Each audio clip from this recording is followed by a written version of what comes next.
What's going on, people? It's that dude named Dave, and I'm back.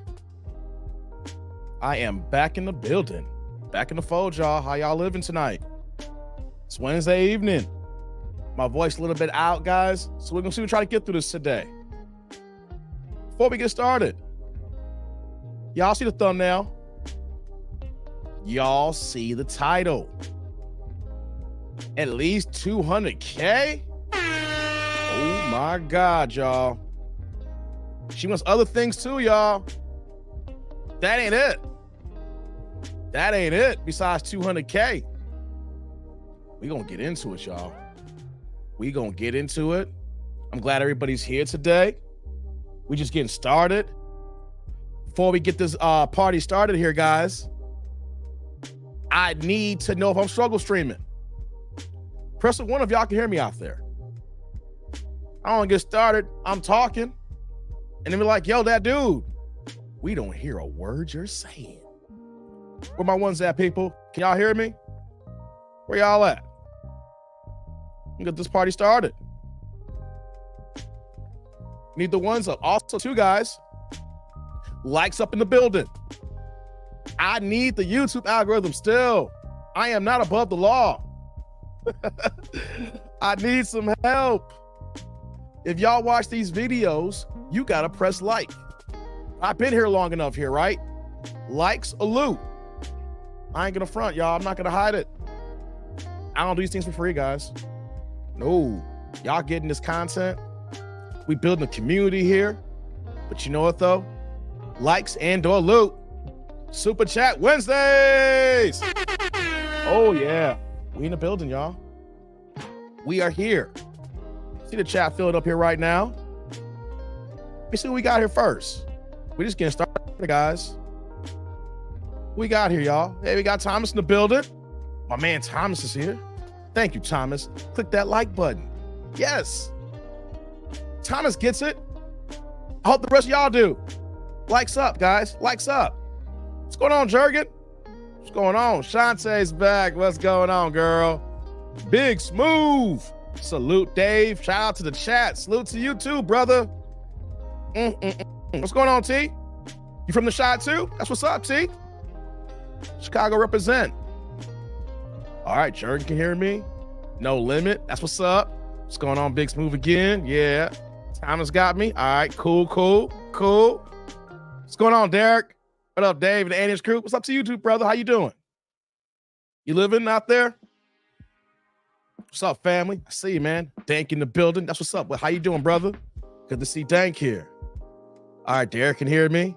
T can hear me. That's what's up. I like that. Big Smooth says, the like ain't gonna bite you. Smack it one time for the algo. You ain't lying, man. It ain't gonna bite y'all. Go ahead and just bloop. Just go ahead and press that button, y'all. Just press it. What you got here, Dank? If you don't hit like, Mash is gonna beat us.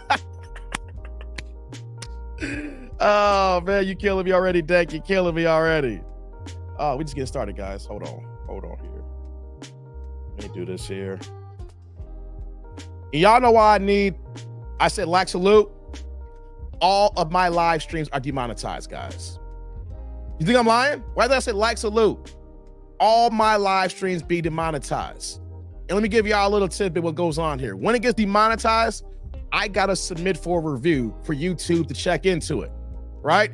Like, yo, why y'all bugging for? So then they'll go ahead and review the entire live stream. Yesterday was like over 5 hours, right? All these other live streams go for like 3.5 hours. And you know what happens when they go through this review? It takes like 2, 3, sometimes 5 days. And you know, after that fact, they'll send me an email. Hey, that dude, how you doing? We have just approved your video. But it don't matter no more, right? Because if the video's been out for 5 days, everybody who watched it, I didn't get no monetization out of that. And then after 5 days, I've already dropped 2 or 3 live streams. So it's like it's in the dust. So I'm telling y'all, I get demonetized all my lives. So likes, of course, I say, and loot. Support your boy. Support your boy. Like they don't like the kid. They don't like the kid, y'all. I don't know what it is. Y'all like me a little bit. But please, Support the channel, guys. Support the channel. What else we got here?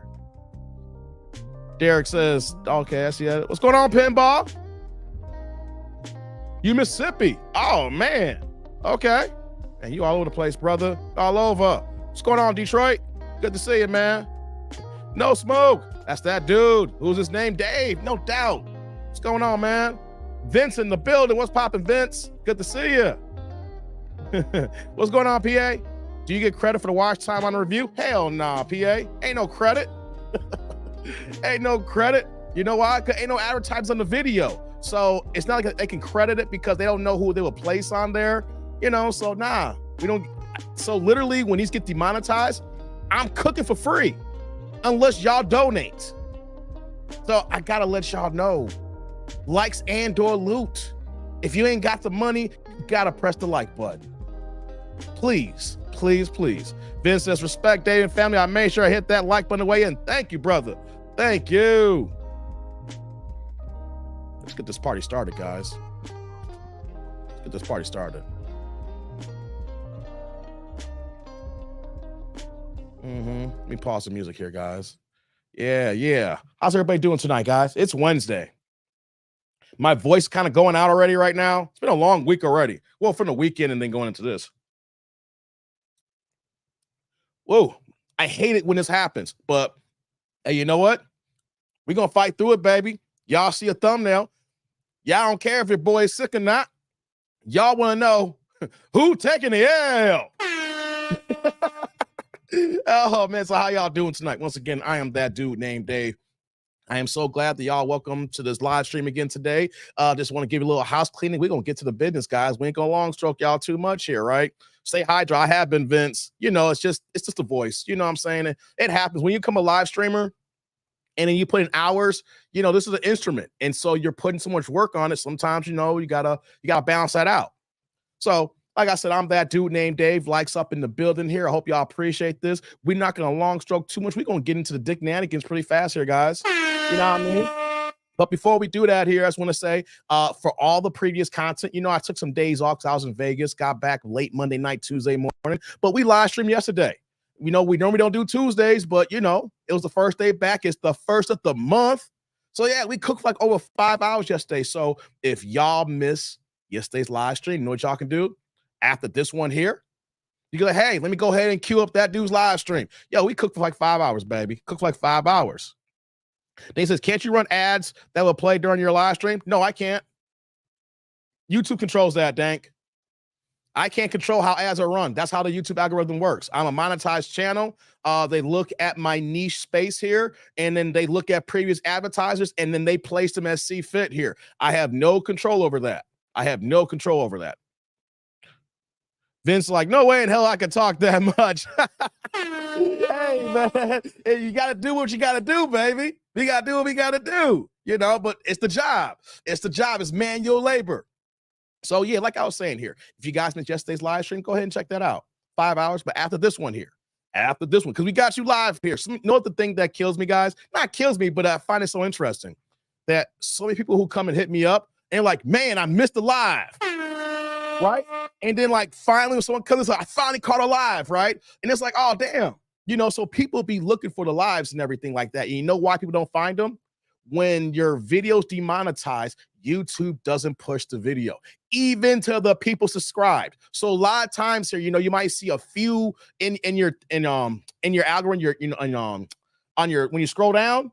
But a lot of times you got to search for me when that happens. You got to go to my channel then. So, oh, Dave got a live stream on Tuesday. Let me go click on that. So when you're demonetized, guys, they don't even push the video out. They'll start pushing it once they approve it. But by then it's been like 4 or 5 days. And like, I already saw the last 2 or 3 live streams. So that's another thing, guys. When a video gets demonetized, it doesn't get pushed. Even if you're subscribed, you may never see it until you physically have to search for the content creator.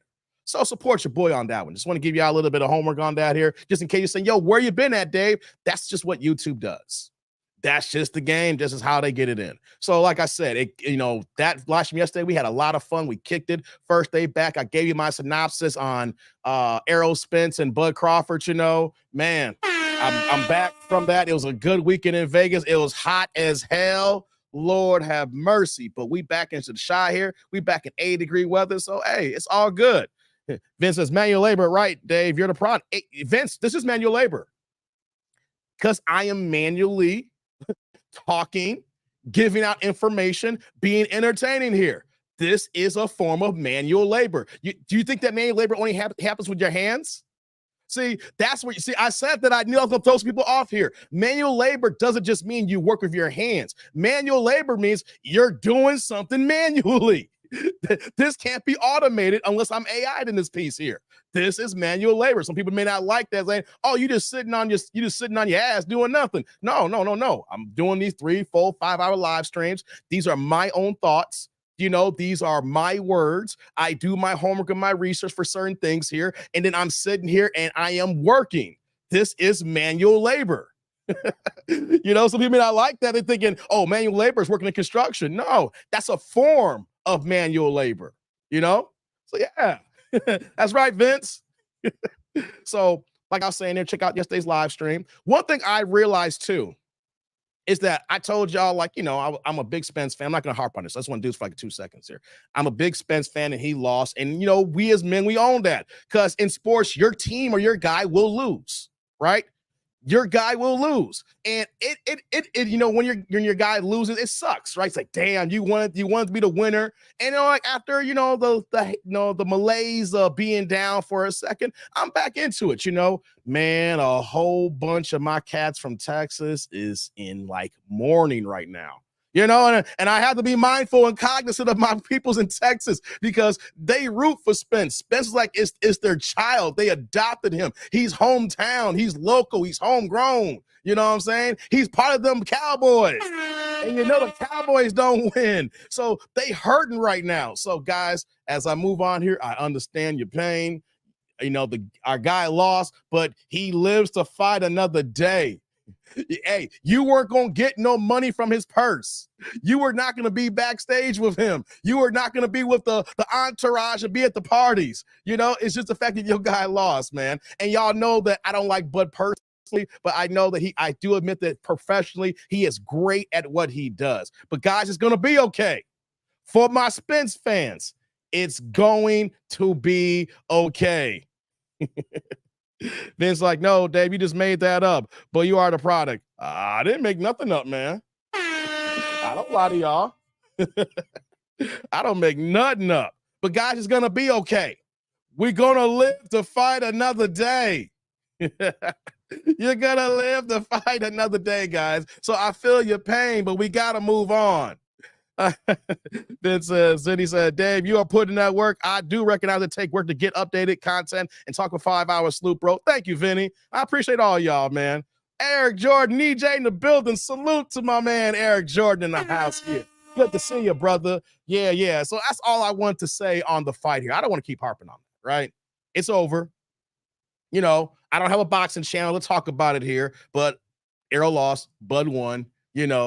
Showtime still got a dope schedule coming out for the rest of the year here, and they got more fights to announce that's coming along with here. You know what I'm saying? But I want you guys, one more last thing to think about like this. In the NBA, is an 82-game season. Nobody goes undefeated. I should know because I'm a Chicago Bulls fan here. Well, not the diehard. I'm a Chicago fan. I'm a sports fan. We went 72-10 and won the championship. We lost 10 games that year.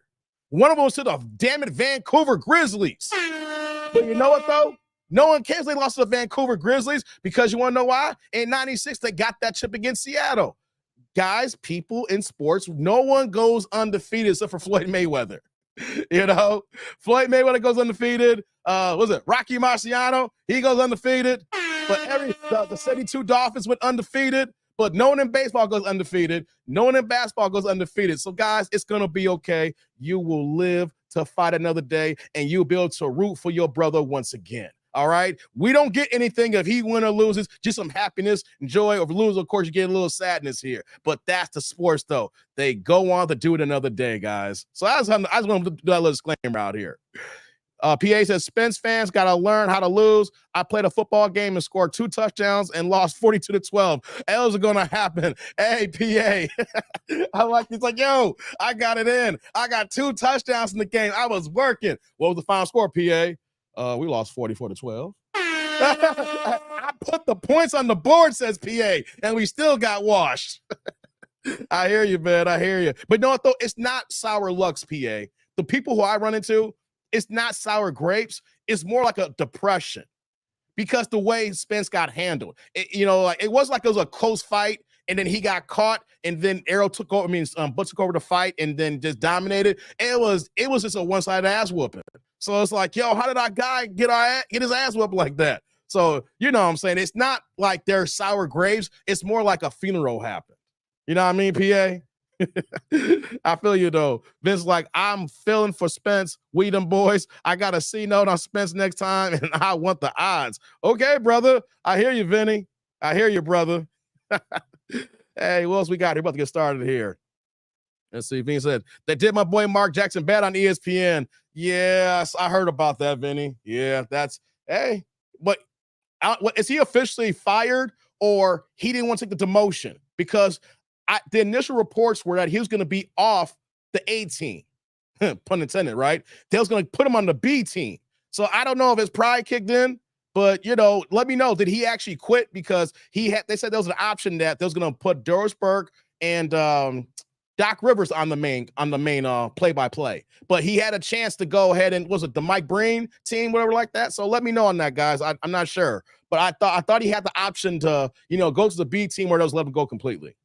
Yeah, but it sucks though, man. But that's life though, guys. Work is. You're hired to get fired one day. You hopefully that you work long enough that you either leave or you retire before they get you.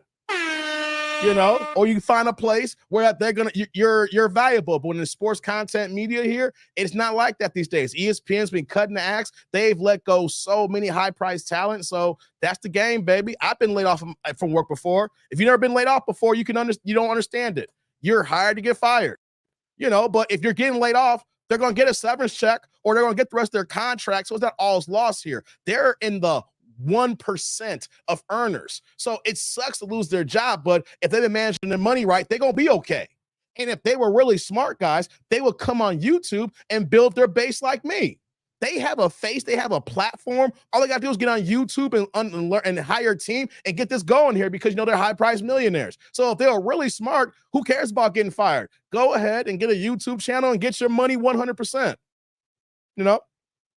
What's going on, Jay? Hey, Dave, let me know when you come back to Atlanta, bro. I've been watching you religiously, my guy. I love the content. Oh, no doubt, Jay. I've been wanting to come to Atlanta. I want to reach out to other content creators because, Atlanta is like Black YouTube.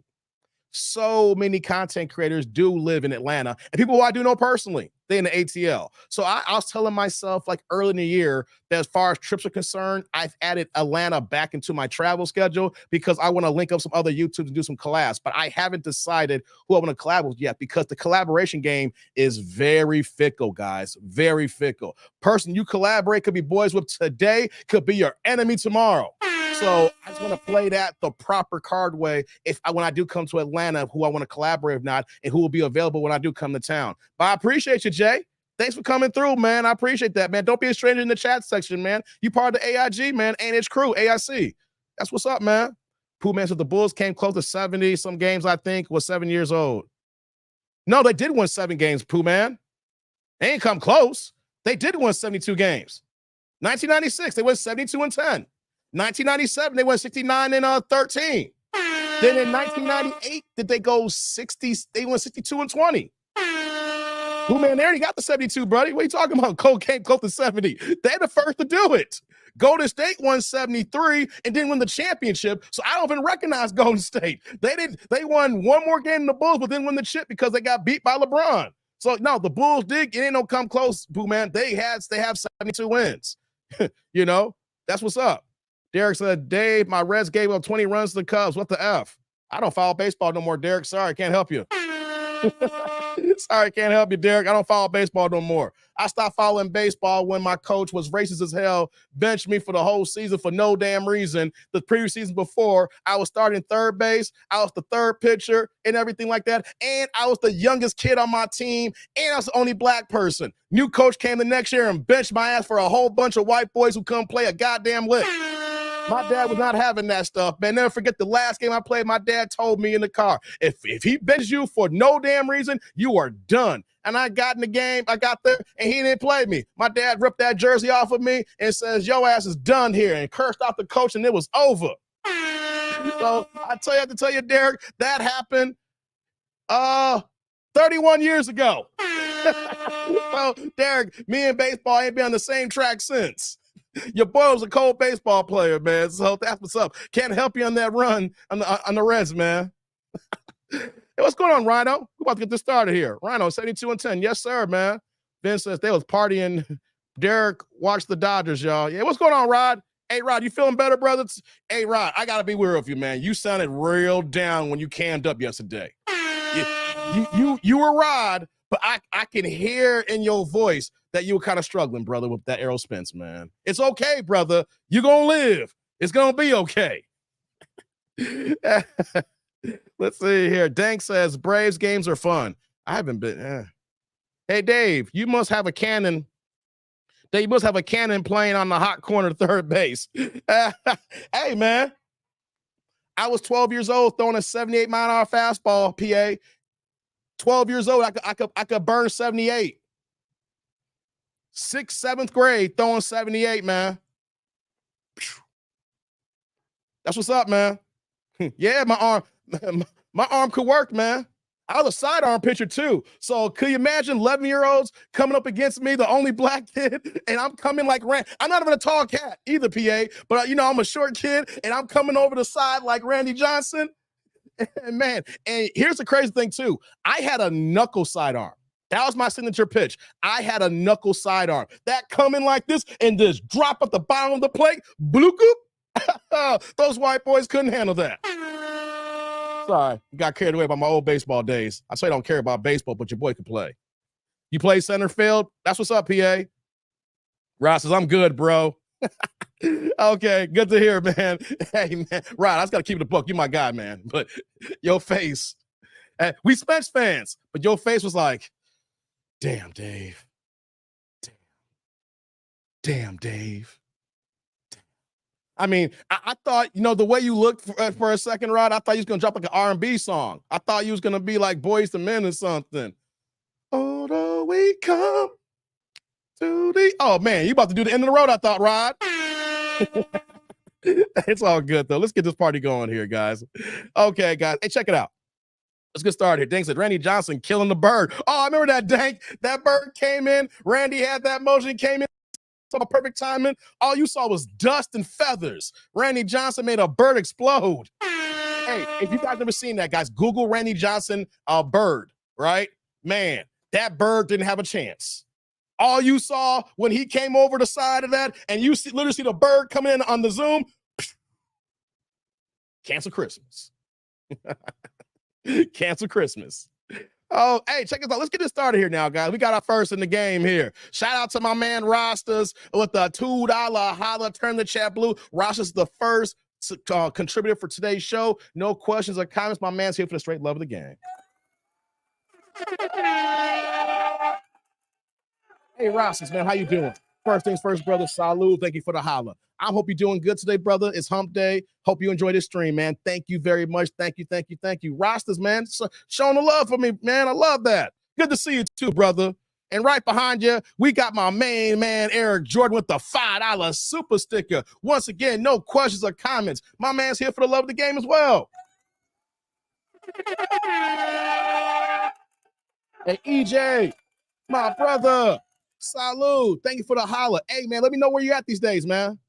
Oh, before we get started here, TD&D roll call. City, state, zip, area code, rep where you're from. You know where I'm at here. 630 Chicagoland suburb, stand up. When I say that, man, we get the show started here. Thank you again, EJ. I appreciate you, man, with that holla. Where y'all repping at? We about to get this party started here. Dank says, I play everything. Prefer shortstop and bat left and bat right. Oh, I did everything too, Dank. Only thing I didn't play was first base and catcher. That was the only thing. Like, it got so bad during that, as I'm waiting for the roll call, see what people are saying here. I was the fastest kid in the team. This how you knew it was some racist stuff going on. I was the only black on the team. The next year later, I went down to states, and I was the third leg on my 4x1 relay team.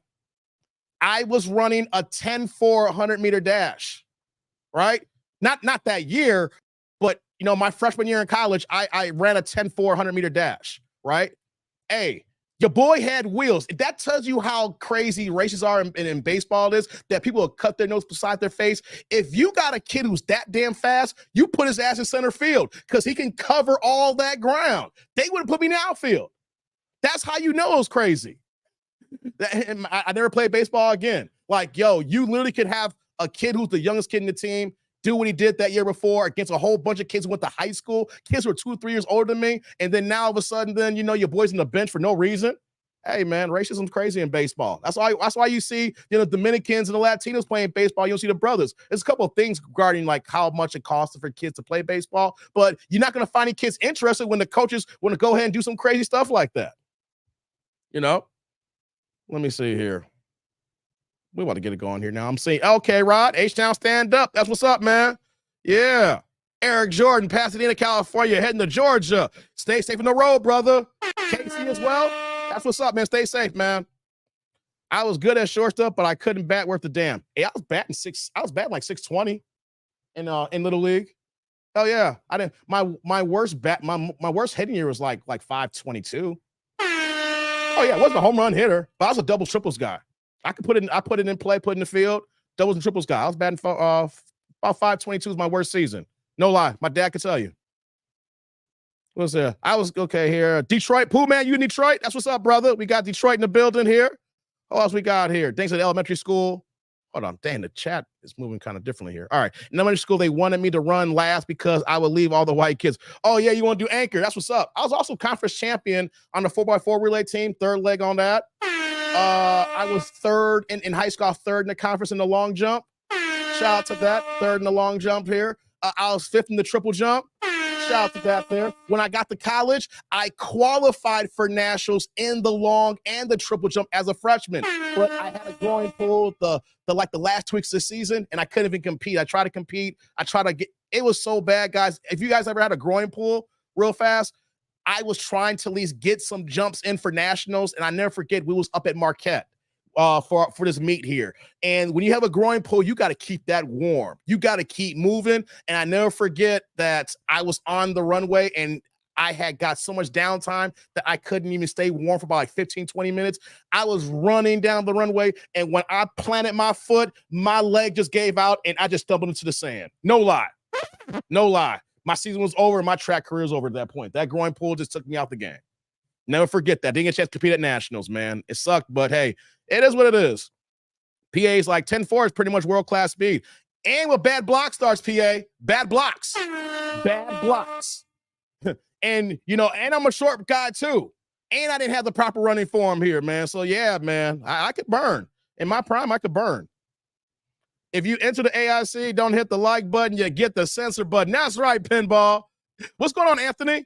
What's good, brother? I'm glad to see you back and doing well. I'm glad to be back too, Anthony. Thanks for the sentiments. I appreciate you being here, brother. I appreciate you. Hey, shout out to my man, Drew Tight in the building. He coming in with the $5 holla. Turn the chat green. That's my brother from another. We were in Vegas kicking it. What you got for me, Drew? How you feeling, brother? Our music group will be called Hall and Toast because although you play music, I can't sing worth a damn. My man. We gotta get this party started now, Drew. Hey, salute. Thank you for the holla, Drew. Hey, if y'all wondering, you go to my community tab, and I believe Drew's already done too. You go to his community tab on his channel. You see his name, Drew Titan LLC. You can go ahead and click on that link there, subscribe to his channel. But if you go to his channel, or if you go to my channel, on the community tab, I posted a pic of us in Vegas together. So we weren't capping. We were in the building, and we were smooth to death. And so, we look like we're going to drop the hottest mixtape of the 90s. So that's why he said we are Hall and Toast. Hey, Drew, don't worry about the singing. I can play the saxophone. I can play the piano. I can do a little background dancing like the Temptations. Hey, come on, let me stop, man. Let me stop. Yo, it was a hot weekend, man. It was fire. Appreciate you, Drew. Thanks for coming through, man. Hope all is well over there, man. Oh, man, that was too funny, man. That was too funny. He said, Derek says, I was a starting catcher on my team. High school coach was a racist punk. Hey, Derek, I think that's the sentiment for baseball. Guys our age, Derek, you're around the same age, man. I don't know if you're a little bit older than me or not, but all of us in our 40s, in our 50s, and we played baseball, I bet you all of us can talk about our racist coach who was putting the white cats in front of us who could have been holding our jock straps. I mean, there should have been no reason I was not at least in the outfield. None of those cats could outrun me for nothing. I could steal any base I want. Ain't no one getting me. And they still had me on the bench. That tells you that they didn't give a damn. Yeah, man. Oh, my God. Let me see. Oh, I almost forgot one here. Shout out to my man, Eric Jordan. No, that's not the same one. Hold on here. I think I got that one on your super sticker. My bad. Okay, I just want to make sure I got everybody here. I got your super sticker already, Eric. All right. Hold on. Let's see here. One more thing here. I just want to make sure I get caught up. A groin is the worst muscle to pull. I pulled everything below my chest, abs, quad, hammy. Yeah. Groin is the worst. It's the Jules Paul APA. I still remember that to this day, and that was in 1999. Shout out to No Prince. There ain't no parties in 1999. It was in 1999, brother. So, man, I still remember that to the day. I said, I just need to just get this one jump in, and I'll have time. I couldn't, man. My season was done. It was done. Never jumped. Never got the blocks ever again after that meet, man. Smoke and talk in the building. What's going on? I never played baseball. Oh, yeah, I played baseball because my pops, man. I was in T-ball my first 3 years. We could do organized sports. And then from T-ball, went to Little League. So they had like this thing called the Instructional League. Then you had your minor league, and then you had your 2 different major leagues. And all these were age groups that led into elementary school, into high school.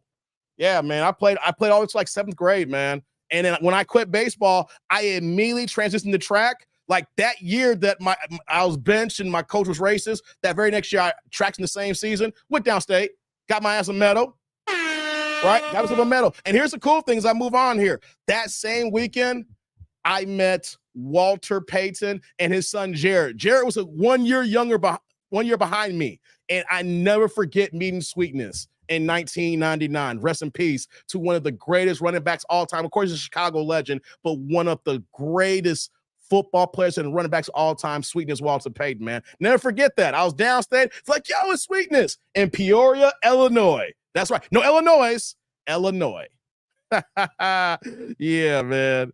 Yeah, it's a junior league championship, Dave. That's what's up, brother. That's what's up.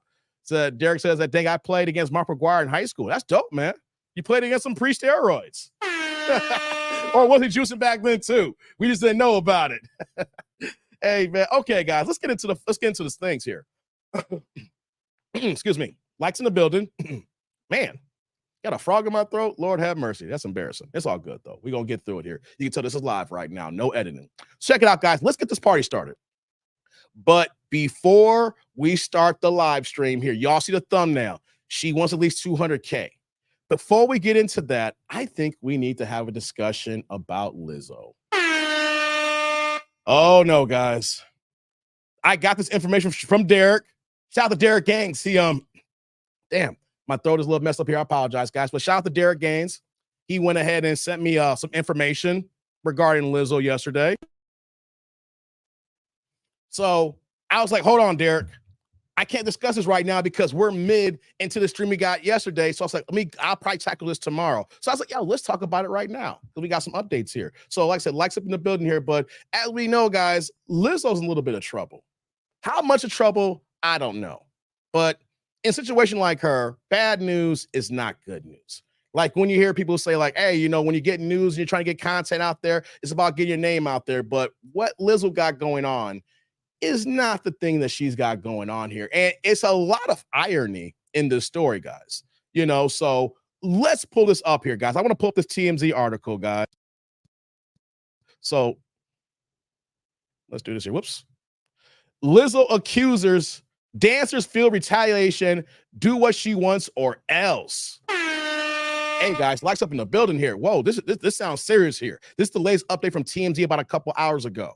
Now, let's get into the article here. Y'all want to hear my opinion, but we're going to get to the details first, guys. It says, Lizzo makes it clear her backup dancers will face repercussions if they don't do what she asks, even if that means getting freaky at a live sex show. At least that's what 2 of the women suing her are claiming. The singer's former backup dancers are Ariana Davis and Crystal Williams. So they joined TMZ today. This is Wednesday, guys. They talk about their experiences working under Lizzo. So I want to play this video, guys. Let me blow this up here. Let's see here. There we go. Let's get into it, guys. Let's check out this quick video on TMZ. Were these demands or suggestions made by Lizzo, as you say, were they direct, where they said, I really want you to do it? Or was it more, I'm afraid if I don't, I might get fired?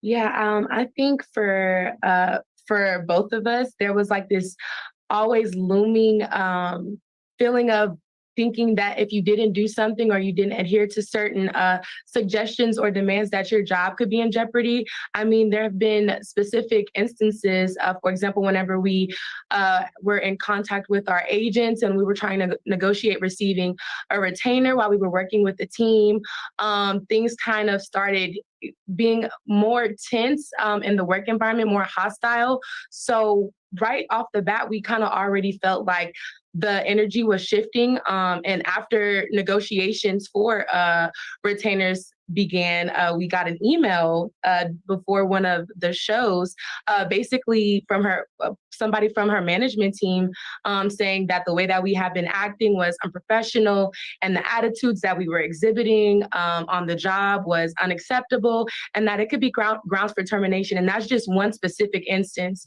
that we went through in regards to working with the team. There is so many instances where dancers who did,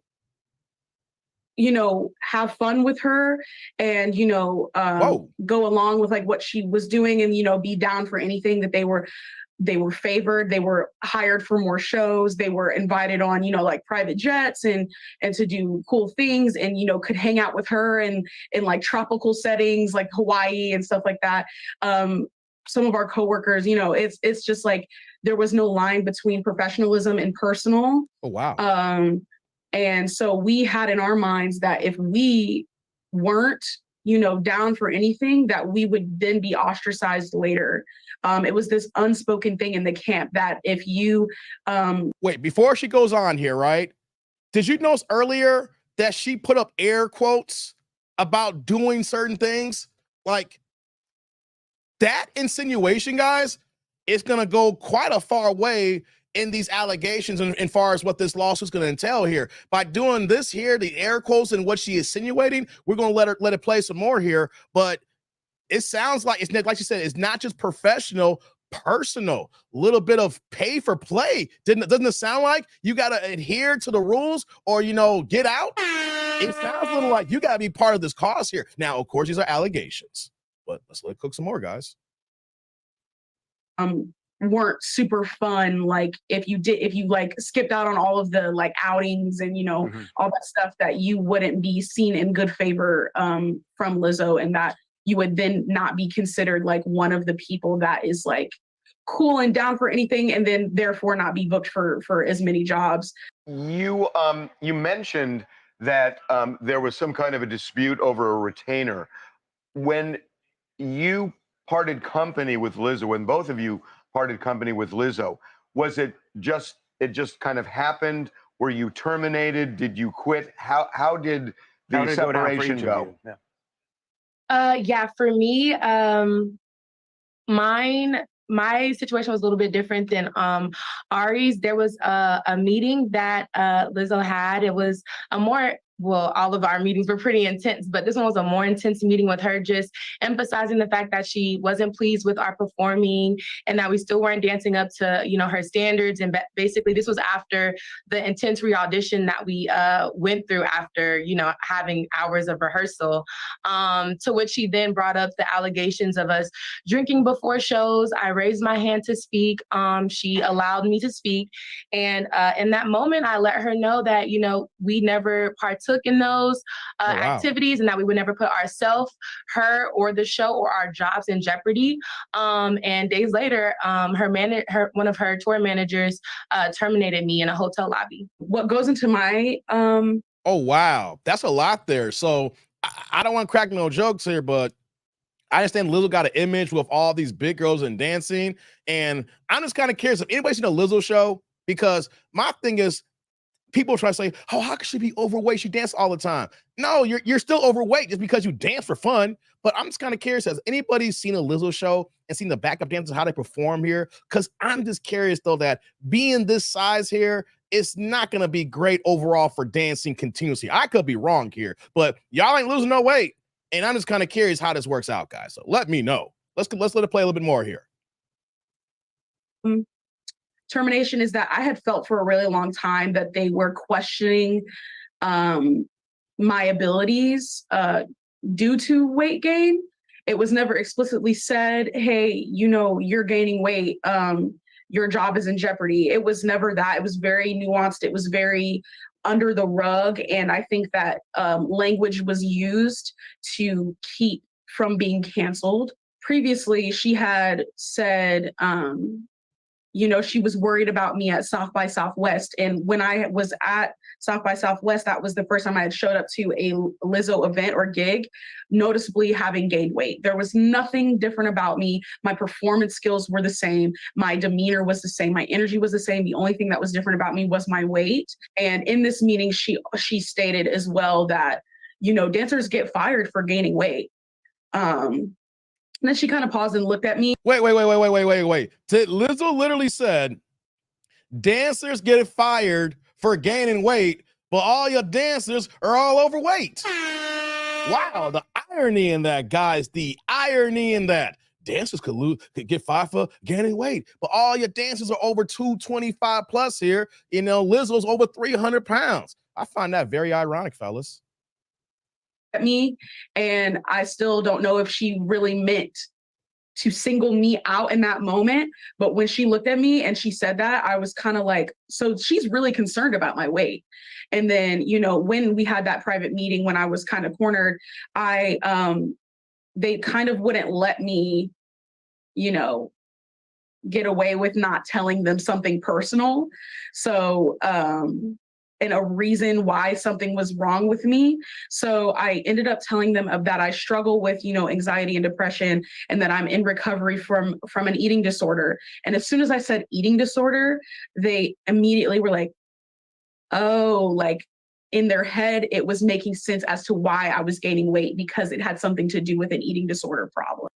Interesting, guys. Wow, that's the end of that video here. Let me go to the rest of this article here so we can get a little bit more of these details, guys. That is a lot. Now, these are accusations, of course, guys. I'm not trying to, you know, we've had our words with Lizzo and how we talk about, you know, the body shaming and the body positive community here. So I don't got a dog in this race here, but this is kind of ironic of what these accusations are than the way how Lizzo rocks here. Like the rest of the article says Ariana and Crystal accused Lizzo of coercing backup dancers to participate in nude cabaret shows. They say there's an unspoken feeling among the group of having to bend to Lizzo's demands or be fired if they don't play ball. As they allege that in the video in the lawsuit, sometimes this means eating bananas out of sex performers, the JJs in Amsterdam, guys. And they told us dancers who went along with Lizzo's idea of fun were rewarded with lavish private jets to tropical locations. It says on the flip side, they claim dancers who didn't feel comfortable doing everything Lizzo wanted will be threatened with termination. As for why they're no longer working with Lizzo, Crystal says she was accused of drinking before performances, and Ariana claimed Lizzo body shamed her for gaining weight, and she claimed Lizzo used an admission of eating disorder to justify her firing, like we just heard in that video here. Says Lizzo has yet to comment publicly or respond to a lawsuit in court, but her accusers have a lot to say. Guys, now, these are accusations, of course, right? And I have a YouTube channel, so I'm not trying to be completely reckless here. But like I was saying here, doesn't it find it very ironic how Lizzo's about the body positivity, you know, and she's a big woman, and you know, and she can live in her truth, and that she is 100%, you know, happy the way her body is, things of that nature. Then we'll see videos of her crying because she can't find the man she's looking for, or all the online, you know, hate that she said she gets for weighing the way she does here. But then in the same token, we have accusations, whether it's her or her team. I don't know all the details. That's what they're saying here. We know a little bit more dribble and drip here, that they could get fired for gaining weight, even though that all the dancers are all overweight. And Lizzo's overweight. So it's like the pot calling the kettle black. Like, yeah, we're looking for body positivity, big girls for dancers. But you know what, though? You got to be over 250, 300. But you know what, though? You can't gain a pound more. How big you are, you got to stay that way. It's like, oh, wow. So there's going to be more that's going to come out of this here because this is a bombshell. Now, the crazy thing is, though, is like, will there be somebody to come out that can dispute what they're saying here? Or will there be previous dancers that is going to acknowledge their claims here? Will there be previous dancers who are going to say that they're lying? Right? We don't know if this is truth. We don't know if it's a money grab. We don't know if this they're finally fed up and now they're just going to go after her because look, you're not treating people right here. This is our careers. And why are you trying to hang us out in the balance like this? There are so many questions that I have here right now, but you know what though? It is so brand new, but isn't this really funny all these years of how we see the media portray her and they want to be behind her. They want to have her back. She's a talented musician. She's not my cup of tea, but she is talented, to a degree. But the way that she's been moving, the way that she preaches, the way she teaches about her circumstances, and people are now suing her for those very things.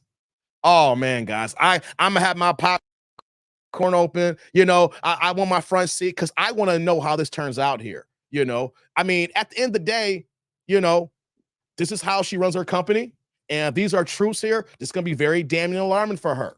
So we're gonna see what's gonna happen, guys, because we know in this content space here in social media, there's gonna be more to come out here. If there was any more people who have been wronged, this is going to be their time to come out. And also, too, guys, we got to remember, anybody who was not wrong but probably got fired and they got to gripe the axe, they going to come out, too.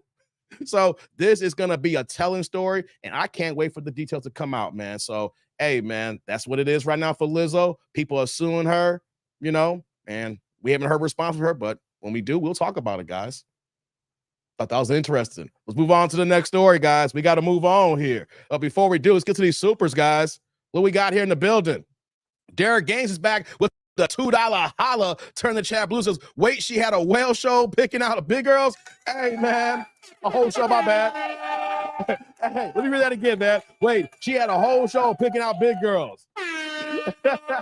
Hey, brother, Derek, salute. Thank you for the holla, man. Thank you, man. Yeah, man. Hey, isn't this ironic? I hate repeating that word, but that's the best word to use right now. Lord have mercy, Derek. This is crazy, man. Thank you for dropping that link to me, man. So I can go ahead and look into this, man. Well, we got the next one here. Shout out to my man JM in the building. Also with the $2 holla. Turn the chat blue saying, my book, Black Fathers Are Real. We do exist. Exactly, Jay. We do exist. Hey, Jay. First thing first, brother. Salute. Thank you for the holla. I appreciate you, man. Hey, man, we do exist. Black fathers, man. I'm trying to do what I got to do as a father and as an uncle, man. We are in this building. We doing what we got to do, man. No doubt. No doubt. Hold on. Let me get some more of these chats here, what y'all was saying here before we move on here. Let's see here. Scroll down. PA says, did Lizzo fire somebody for being fat? Oh, man, I'm still going to get that. Hey, P, do what you got to do, brother. Do what you got to do. I'm going to put a battery in your back. I'm going to instigate it. PA, do what you got to do, brother.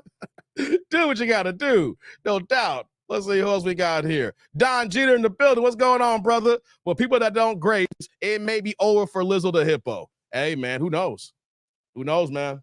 It's not a good accusation. But at the same time, though, we got to remember, though, that, the media space goes really fast. If there's any inch that these women are wrong or telling lies or fabricate information, this will be done in 3 weeks.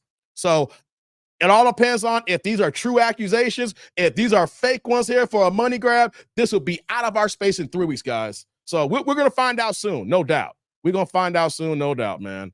Don Jeter. Appreciate you in the building, brother. What was it? Pooh Man says, Cliff, it got auto. Okay, he's talking to somebody else.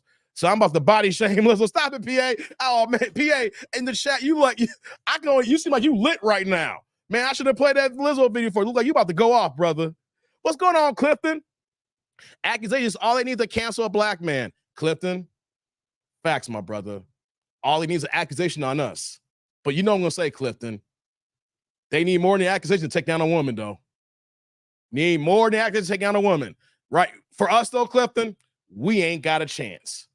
Look at Jonathan Majors for crying out loud. He's still fighting for his name to be clean, and he ain't do nothing. Accusations. He called the police, and he's still in limbo. So Clifton, I get it, man. You're right. You're right, man. You know how we roll in this space here.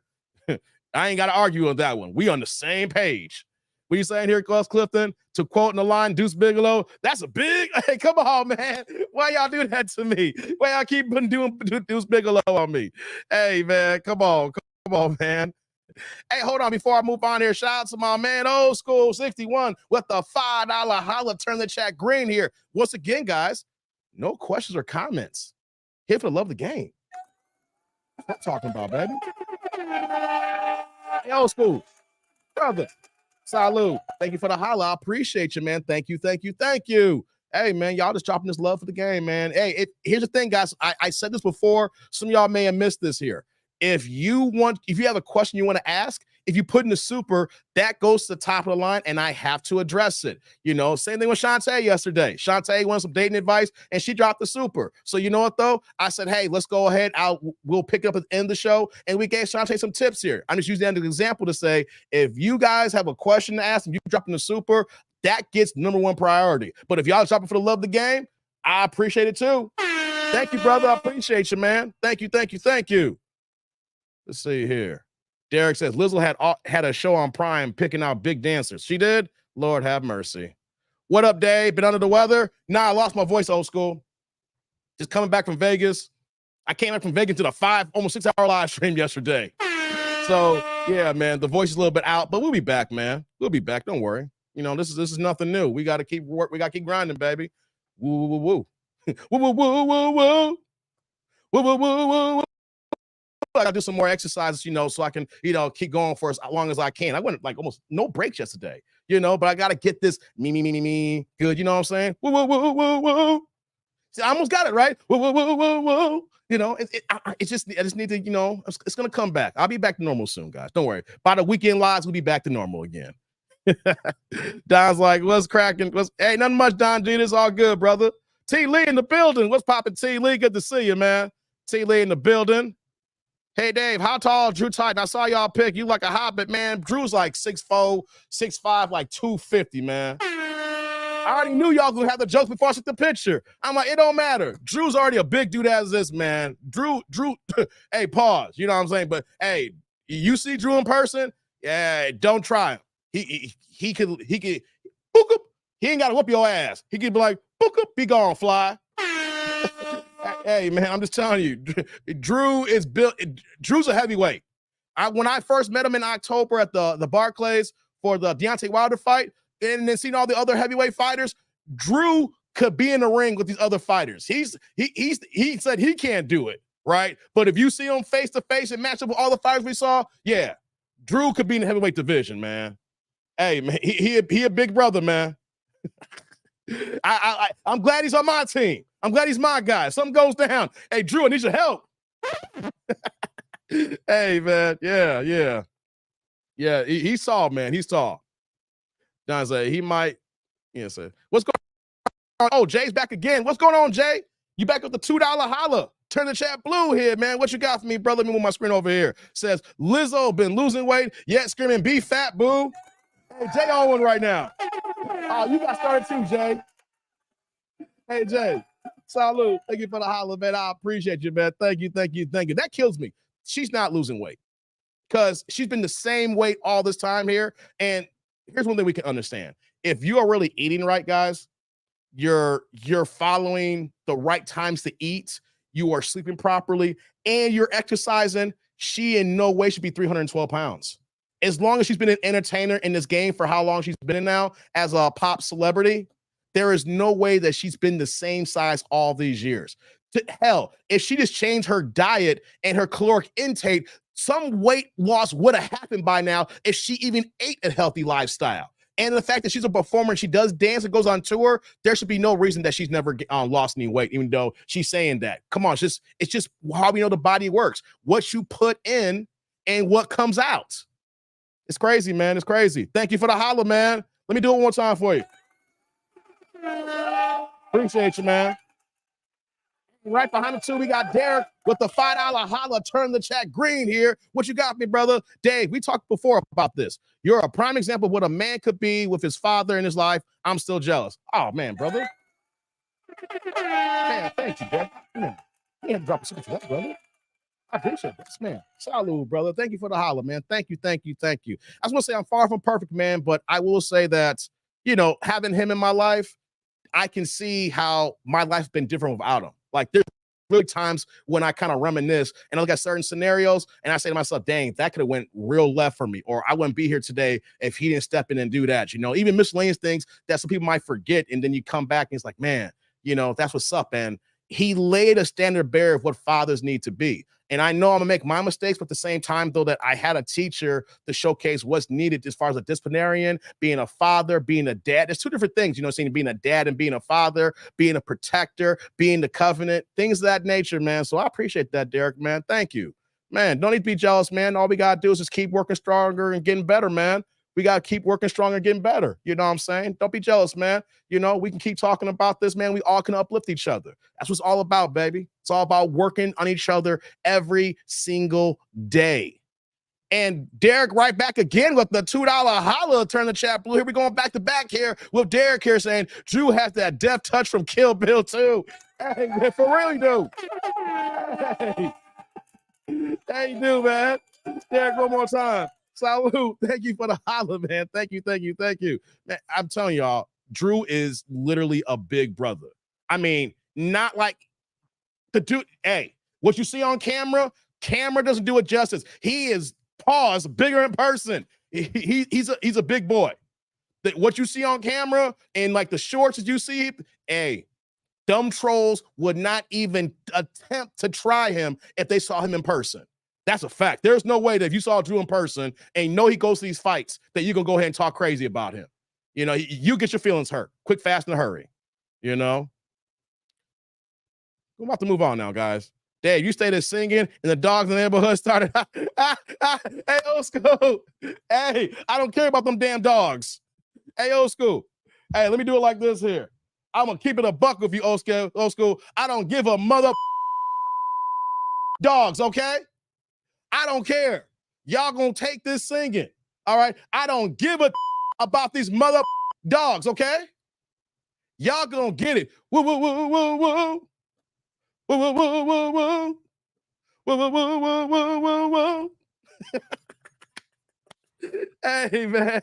Look at Ryan cracking up back there. Hey, man, I'm just keeping it a buck here. What's going on, Jay? Jay in the building. Dave and Stu was looking like, wait, let me put on the screen here. Dave and Drew was looking like two Stone Cold pimps from the 70s. Hey, man. Whoops, I'm sorry. I was rocking that pink, that salmon. Drew had the vest with no shirt on. He was like, I'm bringing the big guns out. Hey, man. Hey, I ain't mad at you. Bring the big guns out. Hey, man. It was all love. It was mad fun this weekend, though, man. It was all love. Jay said, Dave and Drew were looking like two Stone Cold pimps and 70 throwing snowballs at 304s. Where's my bitches? Hey, let me stop. Don't get me started, man. Don't get me started, man. You're going to turn my voice differently into a pimp voice, man. Let me stop. Hey, where's my 304s? Stop playing, man. Stop playing. Okay, guys. Y'all ready? Y'all ready for the thumbnail? Let's get to the main event. I had to talk about Lizzo, guys. Shout out to Derek for sending that over to me. Oh, ha, ha, ha. All right, brother. Hey, old school, don't get me started, man. I lose my voice. I still sing for y'all. Mm-hmm. I'll give y'all something. You know? Y'all know about that. I keep it 100. I don't care what y'all say. Damn, you can't sing. So what? You still here, ain't you? Things like Colt 45 approved. Sure, you're right. Hey, dang. Come on, don't be doing those Colt 45 lingos there. Remember Billy D? Be like, sure, you're right. Hey, come on, man. Stop it, man. Colt 45 approved. Billy D, man. He's still a Stone Cold player, man. Hey, Billy D should still get it. Have you seen Billy D recently? Billy D still looks good, y'all. Billy D still looks good. Billy D can take y'all girl right now. Billy D right now. I don't know. He's like in his 80s right now. Billy D will take your girl right now. That's how smooth Billy D is, man. That's how smooth he is. Come on, man. Thank you. You know how Billy D get down.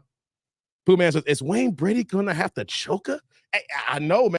I'm not violent, Pooh Man. I don't, but do I got to choke her? Hey, oh, I got it. Hey, come on, man. Okay, guys, let's not do no Chappelle references. Let's not do that. This show can get really derailed if we go on Wayne Brady's Dave Chappelle. Because, I said, where's my 304s? Where's my bitches? Hey, let me stop, man. Let me stop.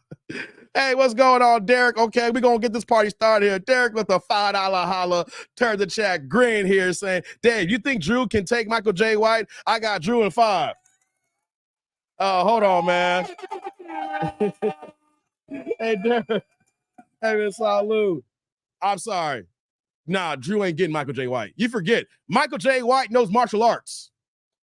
Drew can fight, and Drew's a big brother. But that martial art game's a whole different animal, man. Michael J. White, hey, he's like a 5th degree black belt in 3 different disciplines. Now, I think. I might be a little off on 3 or 4, I can't remember, but he has multiple black belts. All right. Hey, man, you don't want to mess with that black belt game. Come on, man. We gotta know when to hold them, when to fold them, baby. You gotta know when to hold them, when to fold them.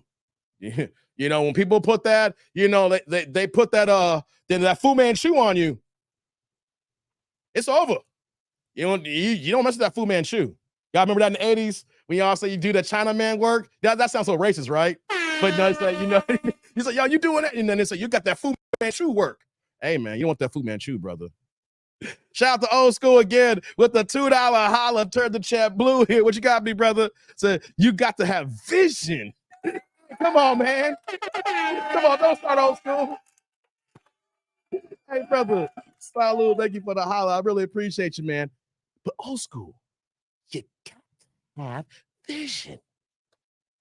Otherwise, you ain't gonna find those bitches. Hey, no. Hey, no, I'm about to improv this. Hey, let me stop, man. Let me stop. Hey, come on, man. Let me stop here. We gotta get to the video now. We're gonna get into it. I'll track down the picture from 2009, says Dank. Oh, Drew, what you saying here? Drew? They said, Mike can't wrestle and have no ground defense in the cage. I would get him. Okay, Drew. Okay, hey, Drew, you got a wrestling background? Okay, Drew, I did not know that about you. If you got a wrestling background, I'm going to have to retract my statement now. If you can get him on the ground, that's a whole, and you are the bigger fighter. Okay, Drew, I did not know that. I did not know that you had a wrestling background. All right, then, I got to refrain from that now, guys. Drew could give Michael J. White that work. Okay, it's all with the ground game. It's all with the ground game, guys. All right. And I already know Drew, he can work that jab. He can work that jab to get inside and then try to get him on the ground, and then that's it.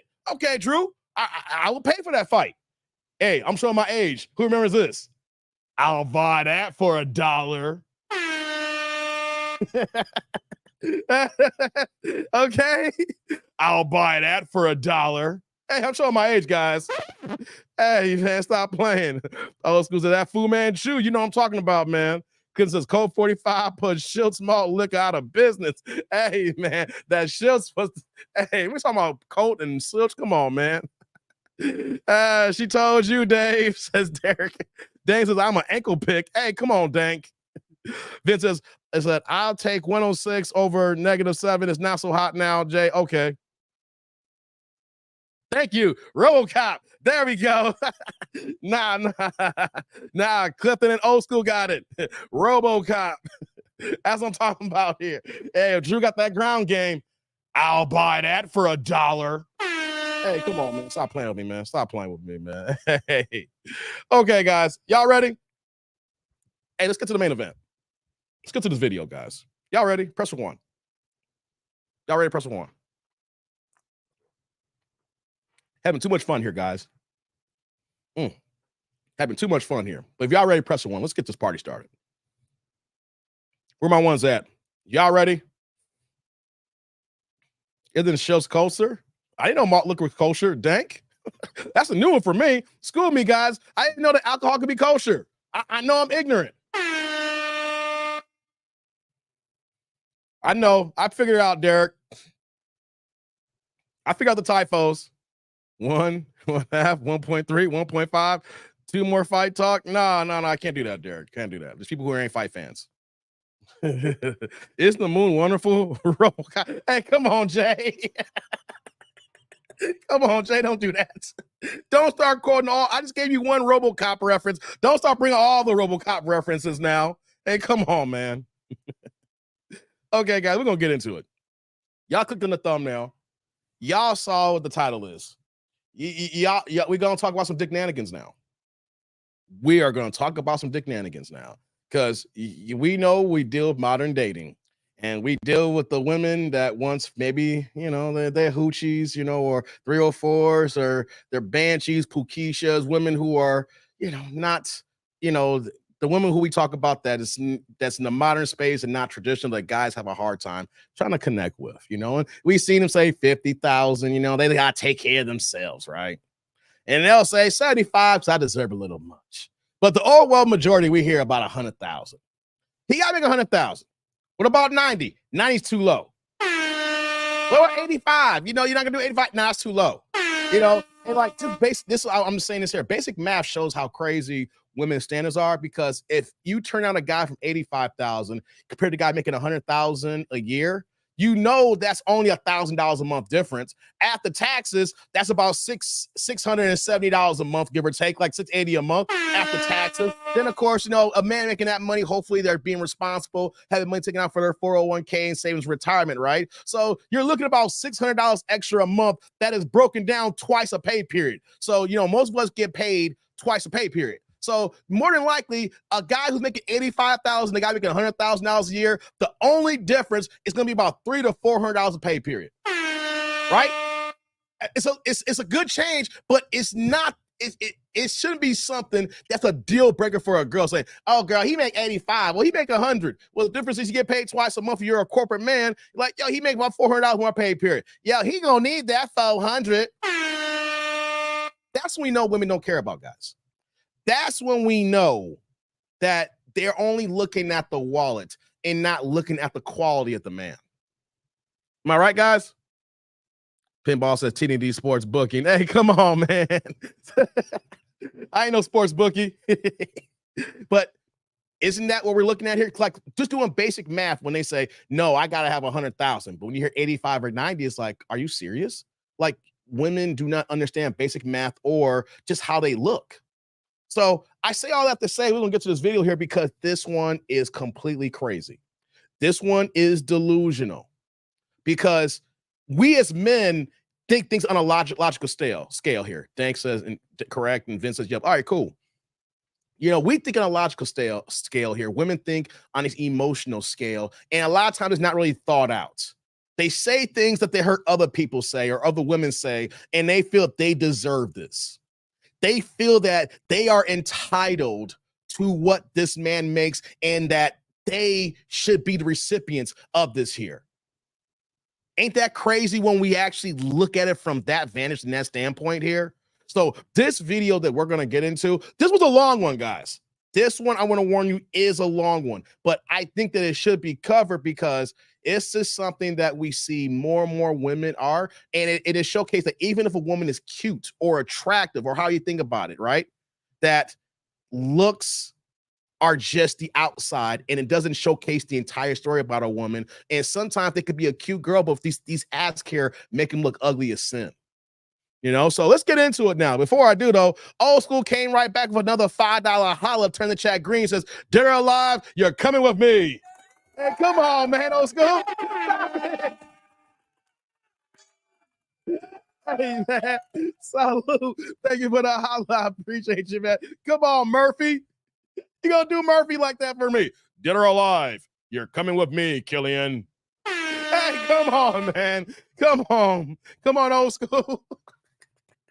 Hey, man, I used to love RoboCop back in the day, man. They even had a RoboCop cartoon. Remember that? Hey, man, stop playing. Let's get to this video going, man. Let's get to this video. Let's see here. Okay, here we go. Thank you for the holla, old school. Turn the chat green here, man. You killing it today for me, man. It's chats like this that helps me do this live streams, man. I love it, man. Clifton says, and it usually is a struggle woman running around saying it's crap. Exactly, brother. Oh, Clifton, you're going to love this one here. If you guys haven't seen it already, don't ruin it for everybody else in the chat here. If you guys watch this one on your own, how you do your own viewing habits outside of me here or also the other content creators, if you're not seeing this here, you are in for a freaking doozy here, man.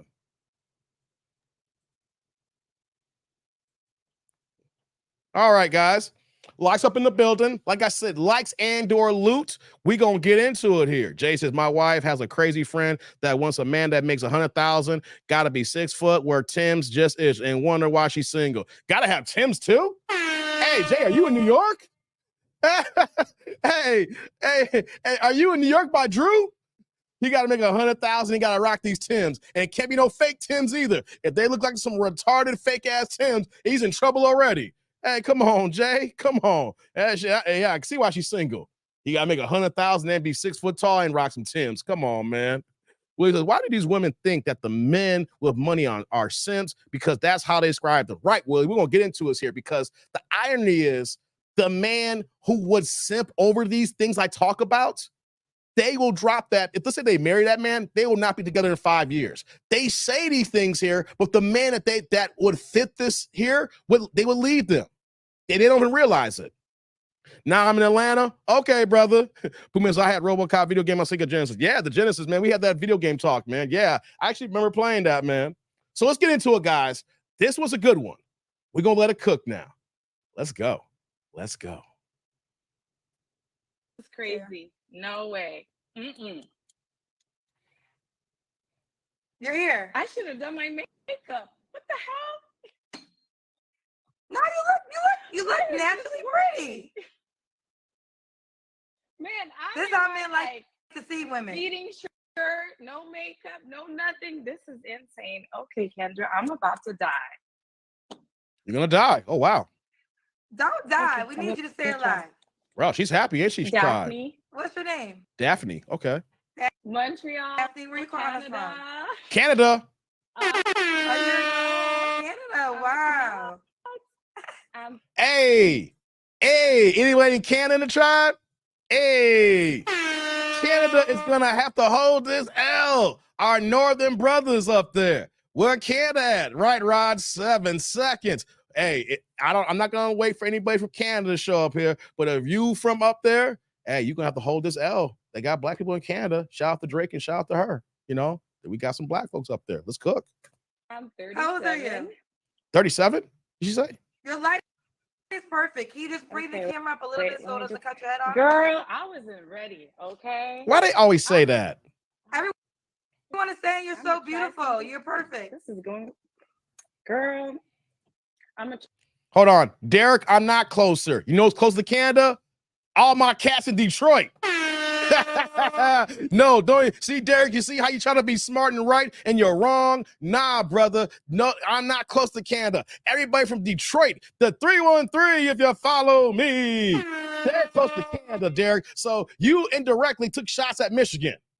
See, Derek, you gonna get your rent taken away. Hey, anybody in the tribe here, if y'all from Detroit, Michigan, the Midwest like that, all right? And if you mad what Derek just said here and you want his wrench taken away, let me know here because Derek taking shots at people in Michigan and didn't realize it. All right, let's get back into it. But if y'all want his wrench taken away, y'all need to let me know. I'm going to try to stay alive just for you. Hey! Okay. Sorry. Hey. The hell? I'm going to try this. Yeah. You ready? Okay. Daphne, what you do for a living, love? Right now, I'm changing career. I used to be a correctional officer for like the last 10 years, and now I'm a mortgage broker. You're a mortgage broker. Okay. Okay.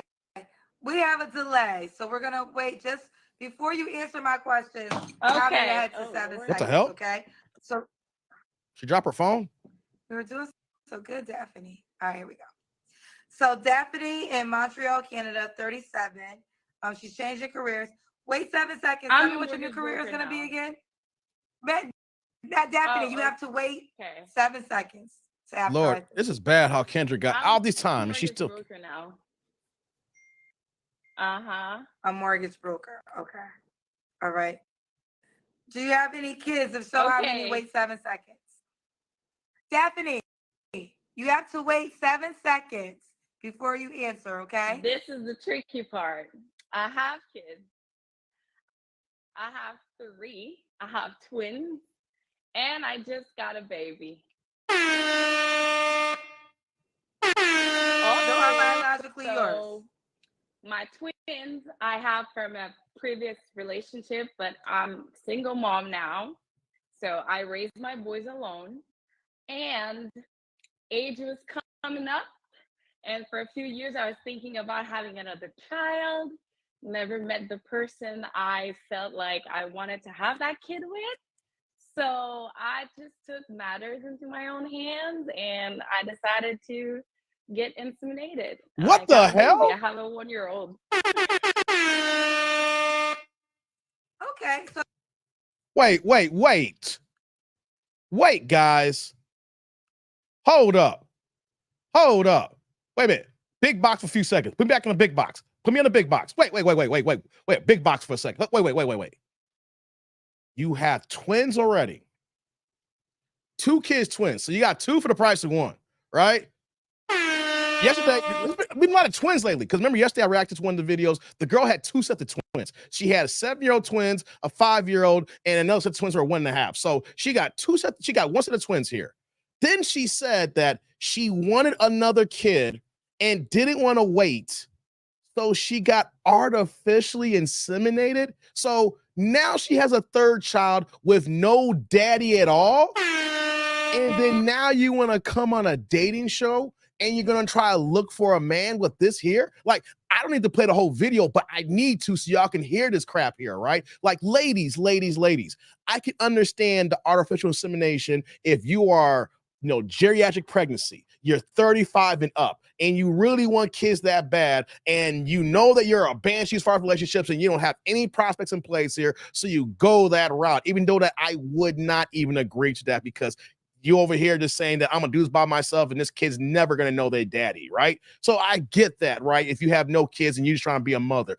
But guys, she already had kids. She already had twins by a man. So why would you add another baby to the fold when you already got kids? Rod said, choosing to be a single mother.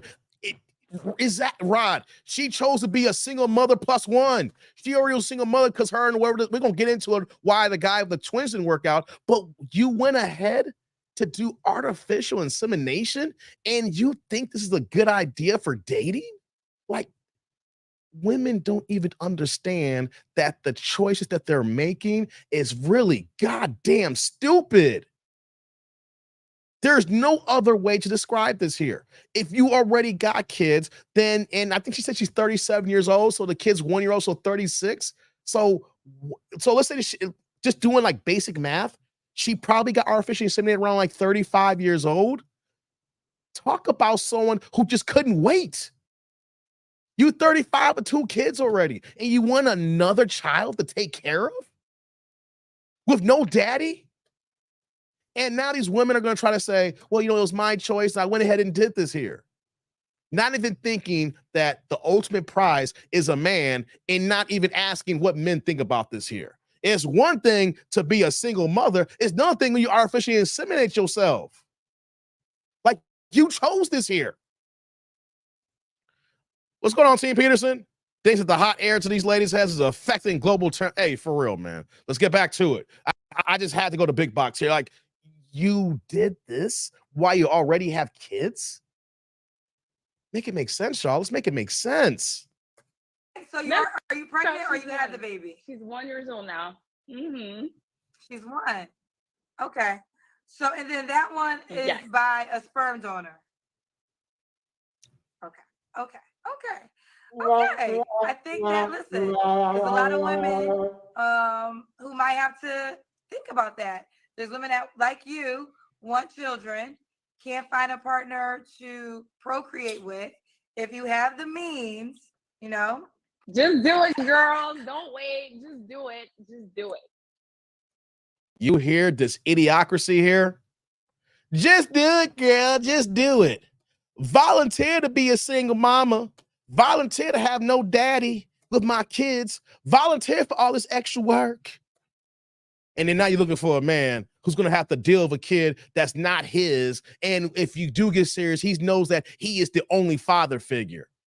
Wow. Like, see how I go with that right there? Guys see this here. It's like, what? You artificially inseminate yourself so this kid has no daddy? Hey, no. You've already put yourself into the RUO, recreation use only, ma'am. But let's continue. Let's hear some more. She going, hey, just do it. No, hey, ladies, if y'all ninja watching me or on the replay gang, don't just do it.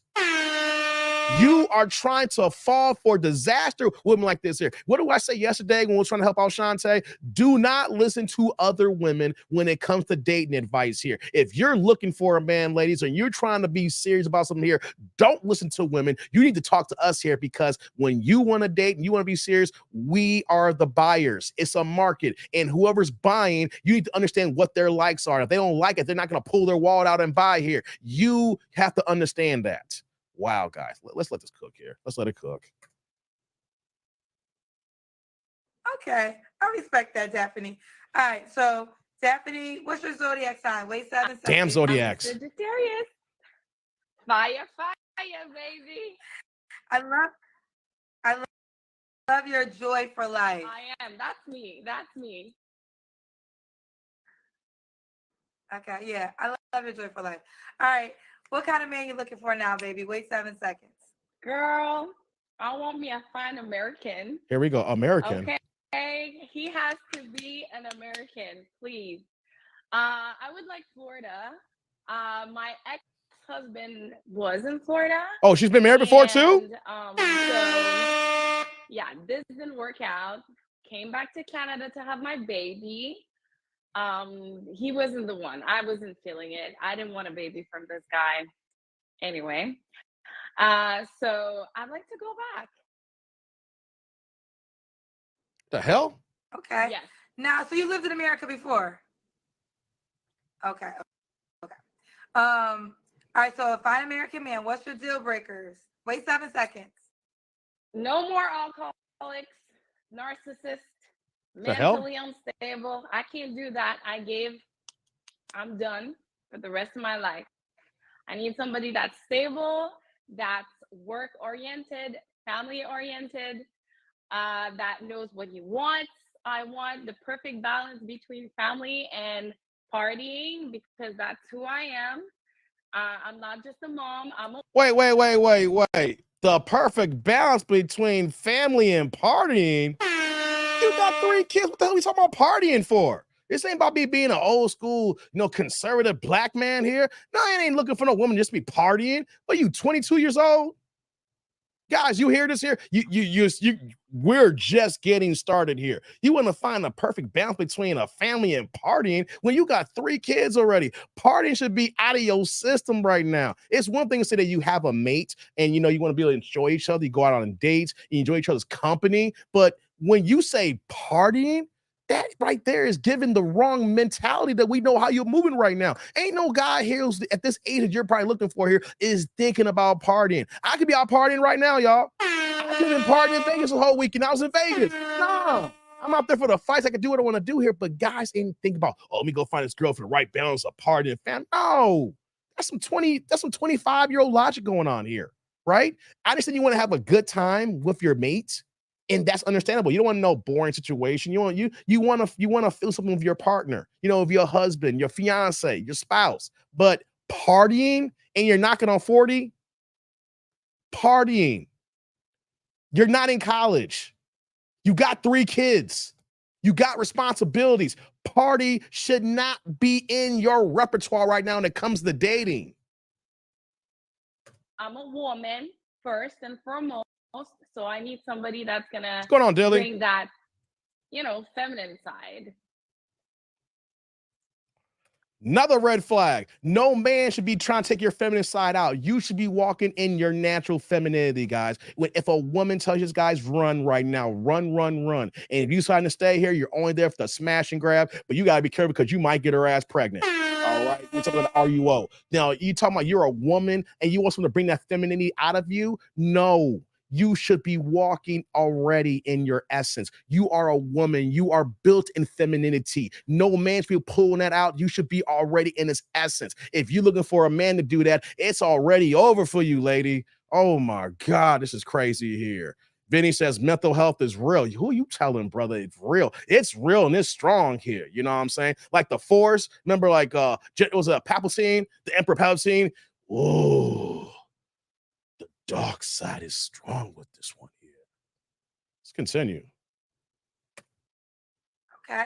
So bring that feminine side for you. Okay. Could he have kids already? Oh, kids. Here we go, guys. Okay. I know I have kids, but they're young, so we can't both have young kids. Like what? Somebody's got older kids. What? Older kids. So you want him to accept your 3 kids and one is a 1-year-old, but he couldn't have a 1-year-old that you would be willing to accept. I dated somebody that we all had kids the same age. Wasn't working out, girl. We can't. It's just chaos. It's crazy. I'm gonna be honest. So yeah. Yeah. It's chaos because the youngest one don't got a daddy, so you gotta be with that one 100% of the time. You see how crazy this sounds, guys, here? And we're just getting started here. You can bring a 1-year-old to the relationship. That man can't bring no young kids in the relationship here. How asinine that is. So technically what you're telling us here is that you wouldn't date you. You wouldn't date you. You can bring little kids to the equation. He can't. What guy signed up for this here? You got all the rules stacked in your favor, and this guy here got to abide by your situation here. Man, got Chad. What do y'all think here? Am I off right now or what? Y'all gotta let me know, man. What the hell are we watching right now? I want kids, but older kids, please. Okay, she said her experience is teaching her that this man cannot have a 1-year-old like her. What's going on, Larry? No. Does he have to look a certain way? You already saw that American man, right? Any shades of dark, any shades of black, from light to dark. Oh, you got to be black too, guys. I want him to be fine, looking good, hardworking, because I'm a hardworking woman. And I'm not looking for anybody like taking care of me, but I won't say no if you want to, cash app or anything like that. I'm not going to say no. Oh, she paid for play, guys. She want that cash app? Oh, she let it slip about letting it slip here. She down for that pay for play, y'all. I'm sorry. Anytime a woman mentions cash app, she may not say it outrightly, but by saying cash app, she is saying it. She is down for the P4P. And fellas, I ain't gonna judge y'all if y'all getting down these girls for pay for play, but she's looking for a husband now. She's looking for someone that she said not take care of, but she ain't gonna turn it down. Come on, you got one kid that doesn't have a daddy. Any man that comes into your presence and wants to be serious with you knows, whether he knows it or not, is going to be taking care of some of those kids to a degree here. This is crazy, guys. Wow, we just getting started. Look, Kendra just laughing right now. Okay. Does he have to make a certain amount of money? Oh, money. Here we go, guys. Here we go. Okay, it's time to be real. Yes, he has. Yes. Okay. What is it? What's the minimum? Wait 7 seconds. Minimum 2? That's okay. 200, that's fine.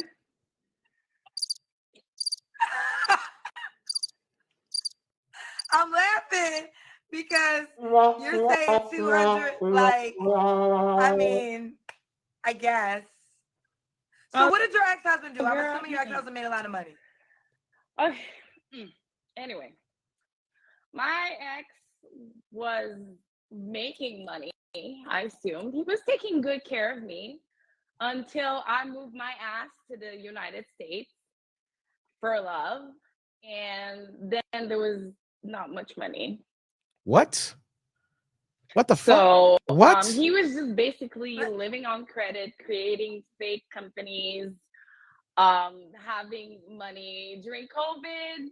Those relief money, you know, we had a good time with it. PPP scam. Now running after him, so I had to run back to Canada because what?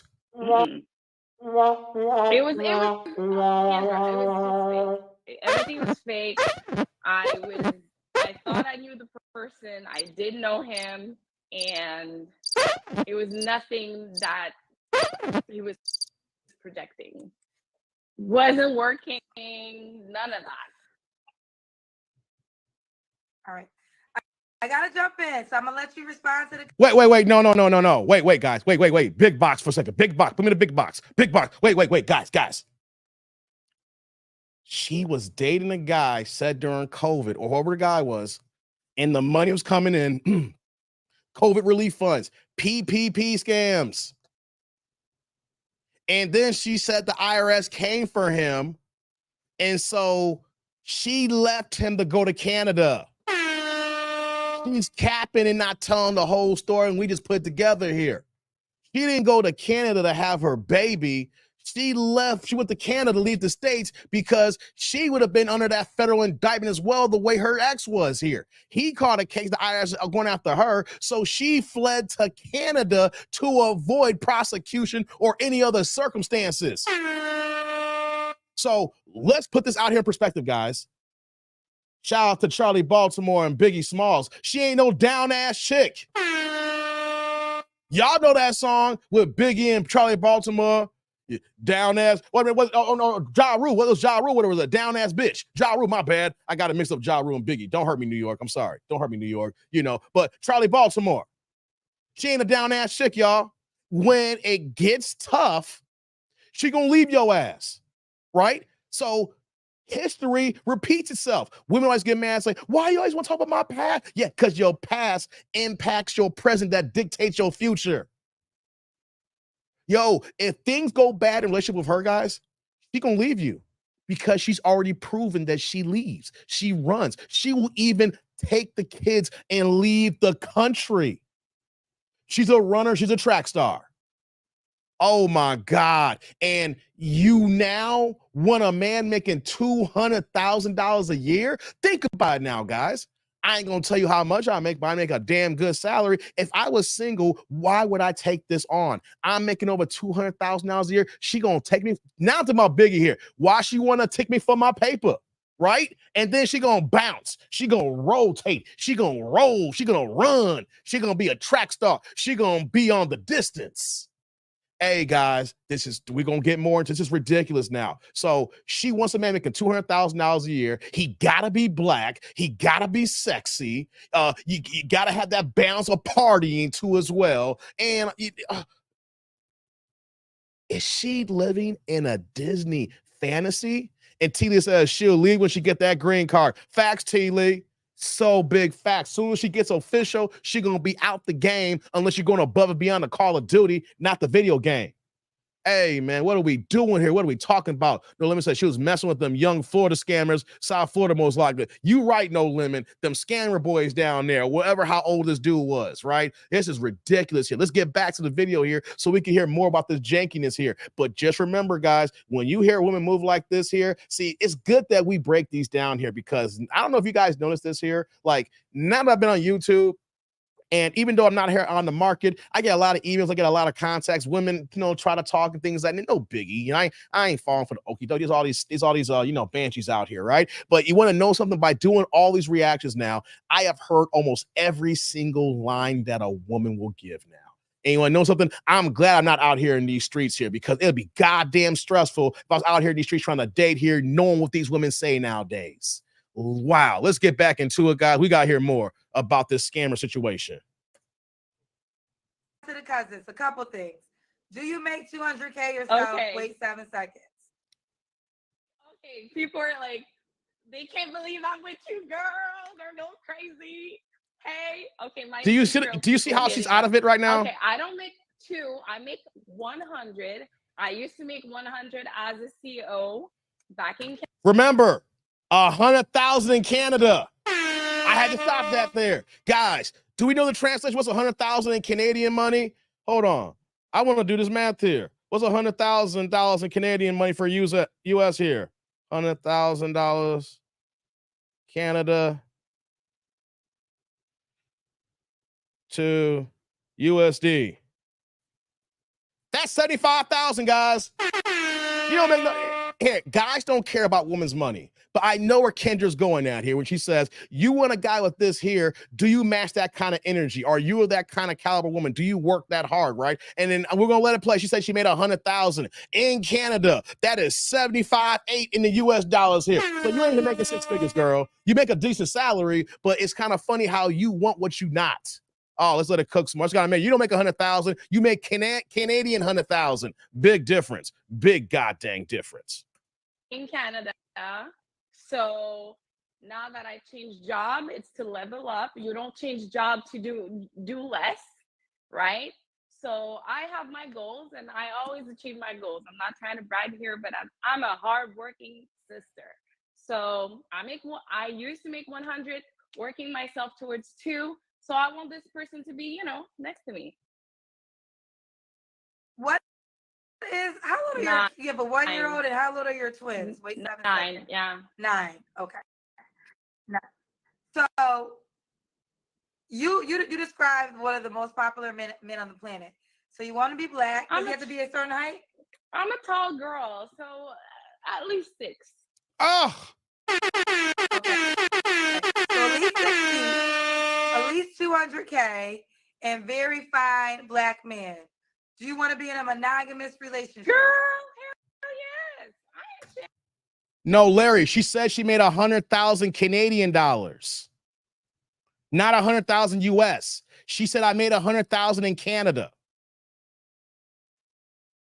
You got to go backwards. No, she didn't say she made 100,000 in US dollars. She said I made 100,000 in Canada. So that's 75.8. We got to do it backwards here. 75 USD. It's 75.8. Yeah, Dank. So Larry, she didn't say she made 100,000 in America. No, she's saying she made 100,000 in Canada. Just want to make sure on that here. So, oh my guys, this is. No, you did the calculation for US to Canada. She said she made 100,000 in Canada. You're doing 100,000 is 136 in Canadian dollars. You did it backwards, Larry. She made 100,000 in Canada. She didn't make 100,000 in the US. Sherry. Okay. Have you ever be open to 150 Okay, I have a question. If he's really fine. Wait, guys. So he got to make 200,000. Got to be 6 feet tall. Got to be black. Can't have young kids because she got young kids. Got to be older kids. And got to be fine. It's all good, Larry. Y'all hear this?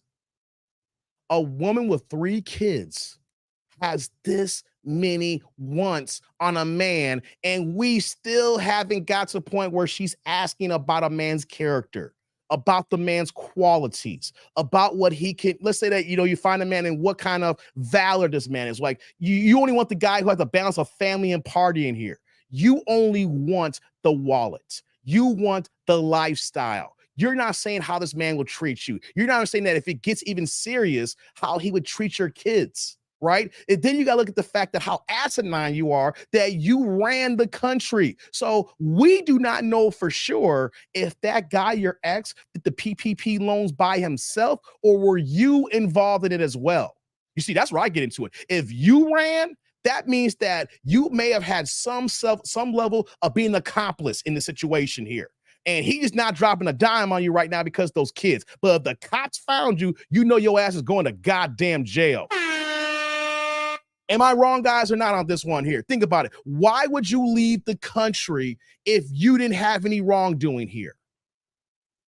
If you didn't do anything wrong and he did things by himself and you were just living the lifestyle thinking that he worked when he works here, then why would you leave the country? You only flee when you're guilty.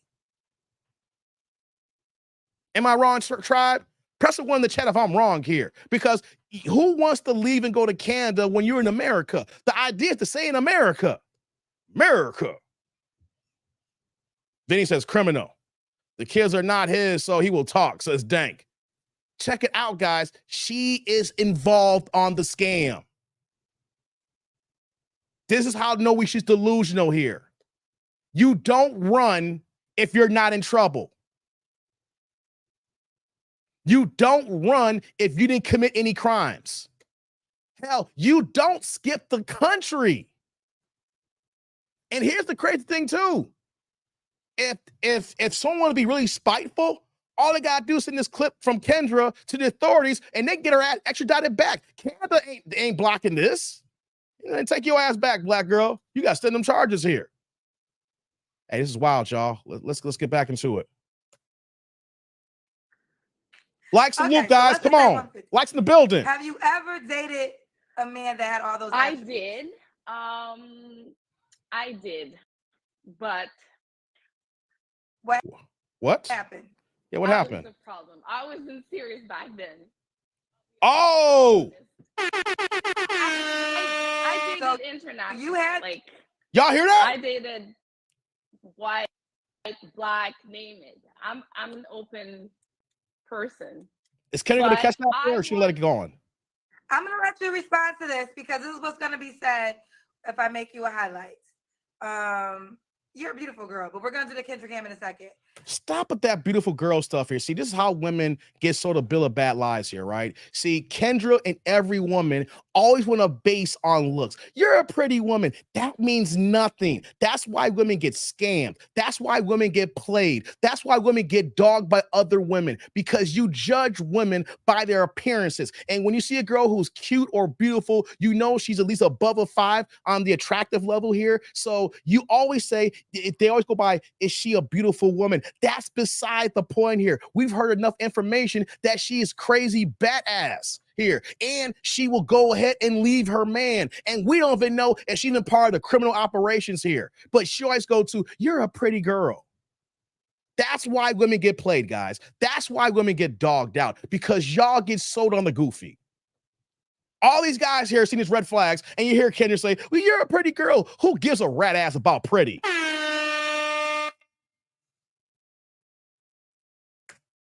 What would you say to the person that says you want a man that makes $200K, 150, tall, 6 feet, and fine, and you have 3 children? What would you say to the person that doesn't think that that's possible? Bring to the table, period. What? What'd you say? What do you bring to the table? I'm a very family-oriented person. I am a queen, and I expect myself to be treated as a queen, but I also know I'm going to treat my man as a king, because that's the way I do. That's the way I roll with my man. I take good care of right. him. But this man, but you take good care of him, but this man also has to be open to taking care of 3 kids that are not his. The kids too. Facts, Rod. I said older. Right, but he has to be willing to take care of your 3 young kids and you. So that's 4 people. Yeah. And you don't feel like that's odd to ask a man to do? No, because if you just want to date, no. But what I'm doing right now, I want something serious. So obviously we have to blend. I have to accept his kids. He has to accept my kids. We're blending. If it's just for dating, just a good time, okay, whatever.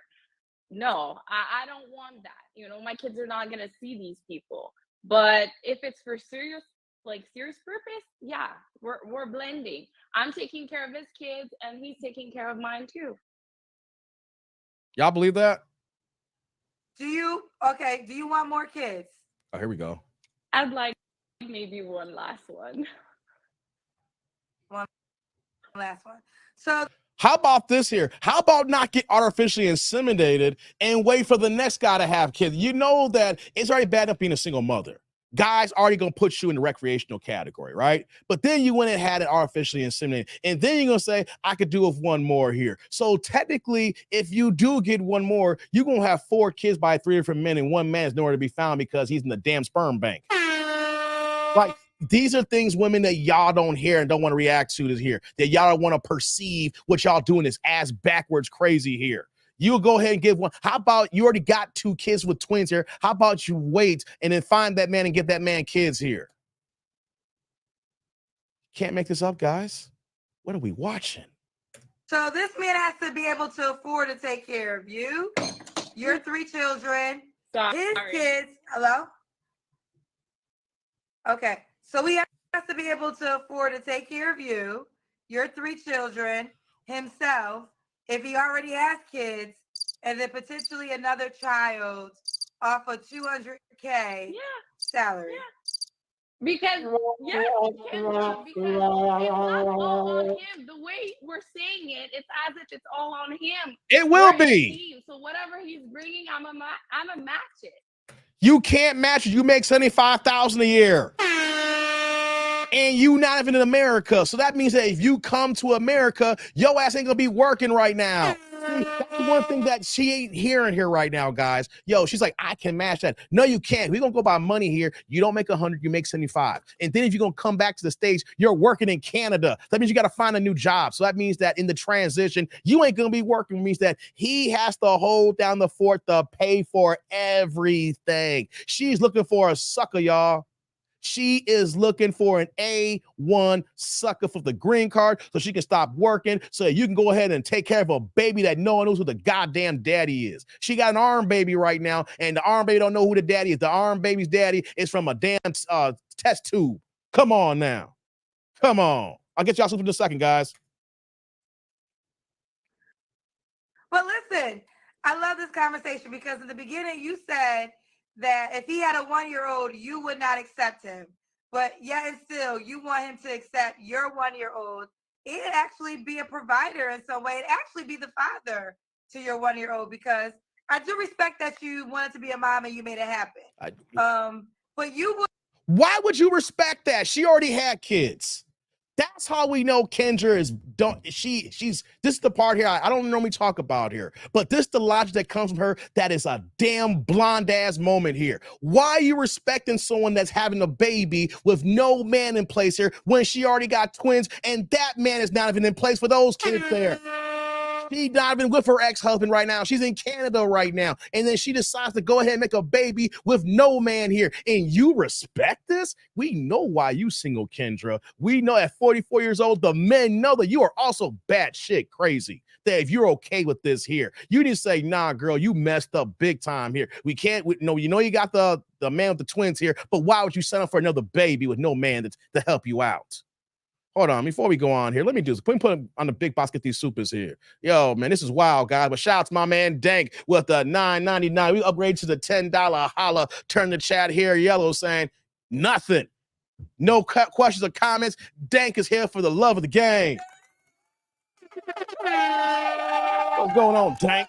Dank in the building.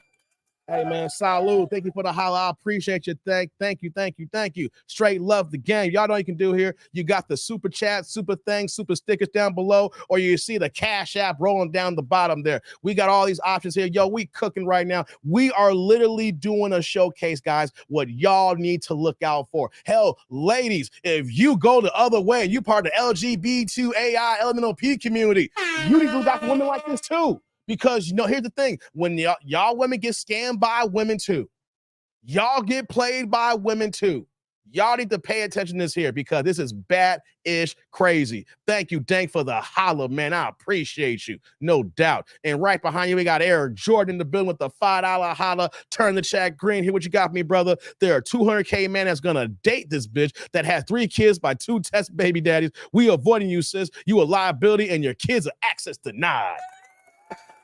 Eric in the building. Hey, man. Salute. Thank you for the holla. I appreciate you. Thank you, Eric. Hey, man, I know that's your catch line, Eric.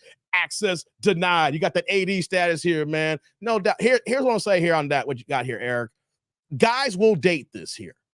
But the guys that she's trying to look for are these beta guys that won't hang around long because it's not going to keep her moist. She already knows that she's going to have a punk there, and she may deal with the punk for a certain amount of time, but it won't be a long time. The guy she really wants, who will go ahead and he'll hit it because he thinks that she's cute, he's just going to play it just for the ride. He's going to he's going to do everything, say the right things, get them draws, and then keep it moving. So she doesn't realize that she's going to attract 2 type of men who the fact is not good for her. The guy just going to go ahead and bang those guts and glaze those buns.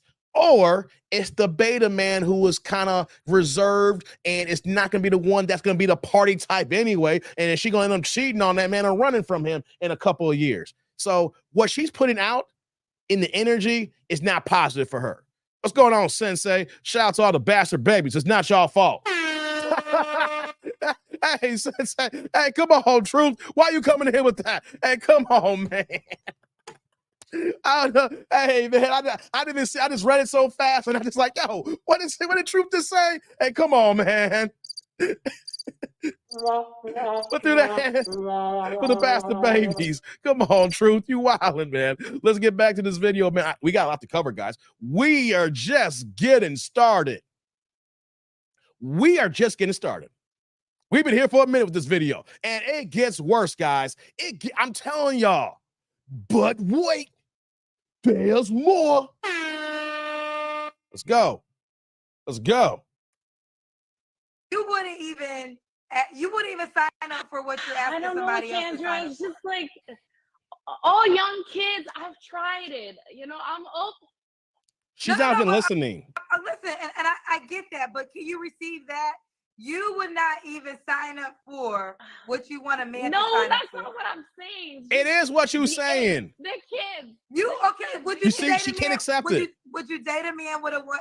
Would you date a man with a 1-year-old child? It You depends. said you would not. I would have to really.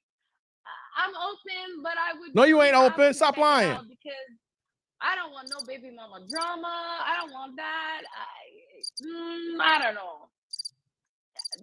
The way I see it, I'm a solo mom, so I don't know how. You got that right. You a baby mama. Drama around. I'm a solo mom, and the thing is that if the man has a 1-year-old with a baby mom, I just need his stuff to be settled, clear, healthy. I don't want no drama.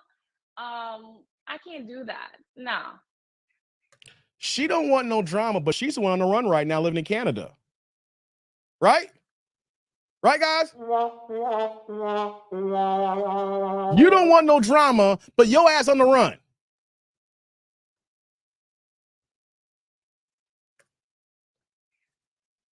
That's fair, because we're looking at it from your point of view.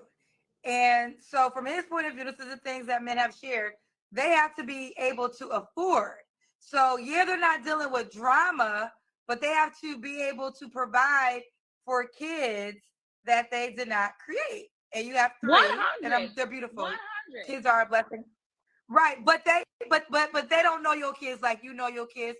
And they have to be willing to love your kids, rightfully so, the way you love your kids, and provide for them, provide shelter, spend money. So yeah, they're not dealing with drama, but they have to, what they worked hard to become, spend that money on your kids that they didn't create. And some men, I get that, but we're skipping steps. Like I'm not even there yet. I first have to meet the person. You have to see, because that's not the way I see it. I don't expect. Of course, you don't see it. When I start dating them to provide for my kids, that's not how I roll. I just want to get to know the person. I want to get their. She's not listening, y'all. It's not hitting. Obviously, eventually, if we do get serious, you need to participate. I can't just like. And that's the issue there. Let's just talk the kids, you know. Like he has to participate, but whatever I'm gonna ask of him. Facts, taste the truth. And I will match it too. So if he has kids, obviously I'm gonna provide for his kids too. It's the way. How you gonna provide? You ain't gonna be working. We all put it together. So it seems, because the way you're bringing it up, it's like I expect so much from him. You are. But I'm not willing to give nothing. It's not like what? That. You ain't giving anything. I'm not saying that at all. I'm talking strictly about money. So no, you aren't giving anything. You're not giving it. You're coming in with a used car price. You're coming in a used car of new car price. You're not getting it. He's going to have to pay at one point in matter. You're not seeing it. If a man gets with you, he is going to have to pay. It doesn't matter if you're trying to say you're skipping steps. It don't matter if he pays in 6 months, he pays in 3 months, or y'all cook it off and y'all moving together after 2 months. Whatever man accepts this is going to pay more than what you're offering relationship here. 3 kids, young kids. He can't even come with young kids here. And you're trying to make it seem like, oh, no, it's not going to be like that. Yes, it is, because you ain't going to be working. You got to be relocated back to the States. You even said that you want to come back to America. The delusion is crazy, guys. This is delusional beyond. So in the money dynamic, are you guys going to go 50-50, or do you want him to spend more money on the household? We can do 50-50. We can all put it in the same pot. We'll figure that out. We can do 50-50 to start. Let's do. It's a start.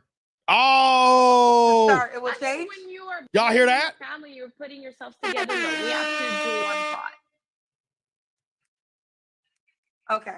Let's do the Kendrick. Before we get to the, you see, that's a start here. See, that's a shapeshifter. That's a chameleon right there. That's a start. No, she will say 50-50 at the beginning when you go to first date here, but it's never going to be 50-50 because that last damn baby, that arm baby, whoever's the man in her life is going to be that daddy.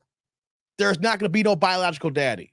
She's bringing an arm baby to the, and you have a 1-year-old. How about you focus on the 1-year-old instead of trying to date here? You want to go ahead and get test tube baby. Shout out to Robin Harris. Remember that? Test tube baby. Let's get to this Kendrick cam, y'all. Let's see what she's working with. Girl, I look, girl. What's she working with? Pajamas. Okay, so what's the Kendrick cam? I have to get up? Oh my God, are you serious? Stand up and we see your full body. She got a little belly here. She ain't even showing us nothing, y'all. Can you push back? That's my You're in great shape. You had a baby a year ago? You have no stomach. You look good. She do got a stomach, y'all. She's hiding behind that tank top. Thank you. Yeah, 1 year ago. Oh God, y'all. So you want to move back to America? Florida, please. And Florida. Okay. I can do ATL. Florida, all right. Atlanta.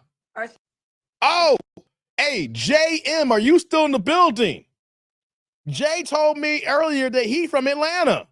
Hey, Jay, she'll take you, brother. Where you at, man? Who else from Atlanta? No, ain't no waist trainer, man. No waist trainer. She's rocking at night. No waist trainer. It's no waist trainer, man. No. That's the tank top. I peep game. There's no waist trainer right now. She got a little pudge, but there's no waist trainer. What the hell? Yo, where JM at? Hey, JM, who's in Atlanta? Where my Atlanta folk at? Where ATL? Georgia. There's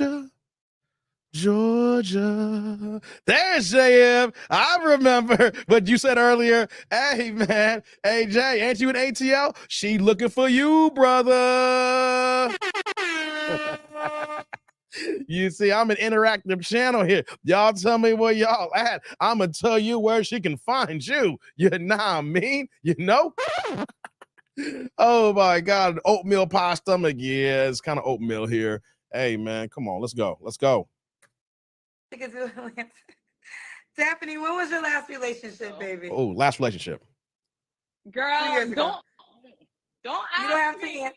Ask me the question. No, hold on, real quick. That I was burping. I literally was burping. I was not making a smirk in that moment. I literally was burping.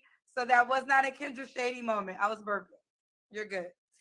2 years ago. When was the last time you had sex? You don't have to answer. Question. I thought you were gonna ask, and you're asking. New Year's Eve. New Year's Eve. New Year's Eve. Say again. And before that, it was okay. What are 3 flaws? I can't hear you. What the hell? Baby, it was 2021. 2021? Okay. You got cop-ups in that booty. But I'm going to ask, when's the last time you was intimate with someone? What? New Year's Eve. What the hell, Kendra? Are we missing something here? I'm sorry. That was my fault. Oh, my God. Okay, here we go, guys. My openness. I need to be more open and less stiff. Definitely. I'm working on that. Okay. What else? What else you got? Come on. Not lower, but come on. Not be so hard on people, whether it's like family, friends, or what are you talking like that. about? I need to be cool off a little bit. And my third flaw would be, Kendra, I don't know, honestly. Wow. I'm not saying I'm perfect, but that's a loaded question. It ain't loaded. How is 3 things you have to work on? That's a hard question. You know what? Shouts to Zach Book. Zach Book said if you can't name 3 flaws, okay, that so is give a me flaw. that. I can't name 3 flaws. That's my third. Big box, guys. Big box for a second. Big box for a second here. These women can't even identify 3 flaws that they need to work on. Have you noticed recently when this question is being asked by these women here, they can't even answer simple questions like, yo, what are something that you need to work on? How the hell do you get a goddamn job? Because I don't know about you, for every job that I've went into, they ask me that question. And I know how to answer that question by answering that. Because a person who tells me they can't identify their flaws, that's the biggest flaw right there. Because you're not self-apparent. You're not accountable. You're not looking at the issues that you have need to work on here. That's why you live in the life that you're living right now. That's why so much craziness, so much jankiness, so many dick-nanigans that is going on here. Because you can't even identify what you need to work on here. Because if you're a parent, you're looking yourself in the mirror and know the things you got to work on, and you try to correct and make yourself a better person. That means that this woman has not done no deep dive evaluations to see, how can I be a better woman? How can I be a better mother for my kids? How can I make myself better to be so I can find a mate? She ain't doing these things or self-assessment to find out what it is about her. Any woman that can say, I don't have 3 flaws, that is you are a one big ass flaw. If you can't name 3 flaws, then you are the flaw. Overall, plain and simple. If you can't name these, you are the biggest red flag there is. Lord, guys, run, run. Third flaw. That's the problem I think a lot of my audience has is you can run down 17 flaws your ex had right. or somebody you dealt with. Right. But when it comes to 3 things and self-reflecting that you may have to work on, people can't do it. And it goes to show how much people are not self-reflecting. I think I haven't had that. It's not only self-reflective, the people are selfish as hell. Like, these women here can talk about all the men in their past, their exes. I don't want no liars. I don't want no smokers. I don't want this. I don't want that. He was a narcissist. He was controlling. What about you?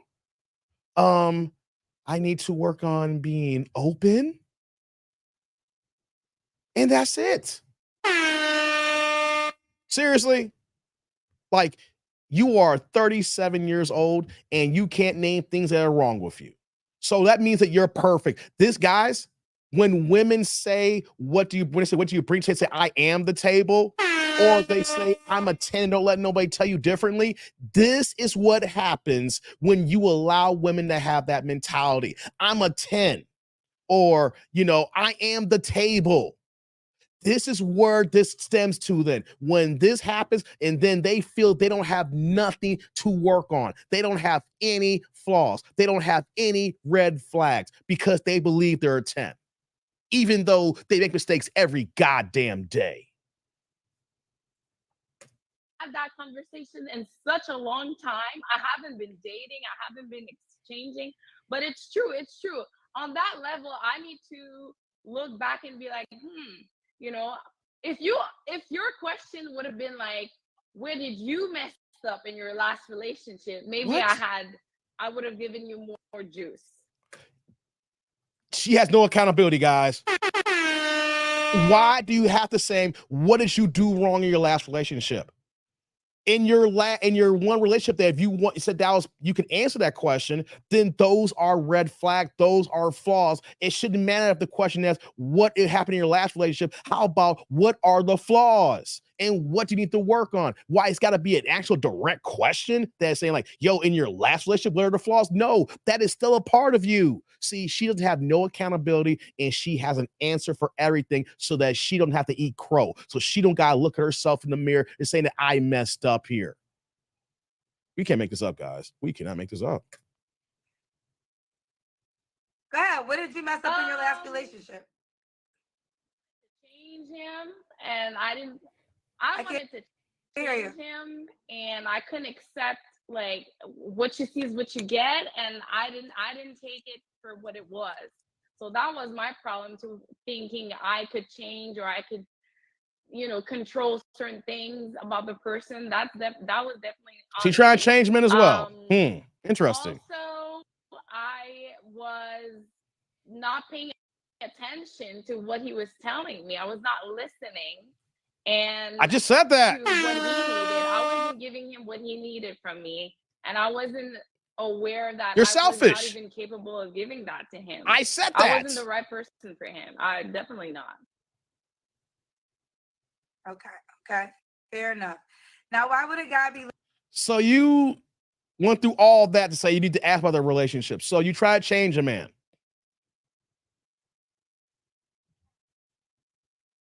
You weren't listening to him. Whatever he said, you weren't paying attention. That's a major flaw right there. And what happened to that relationship here? I'm kind of curious now. If you know you try to change that man and you weren't listening to him, I'd like to know what that man is saying right now. I'm curious what he's talking about right now. And you think a man is going to sign up for someone who's not going to listen to them? And think about it, you got kids that are crying in the background. You think that he's really going to be, you're going to be heard, black man?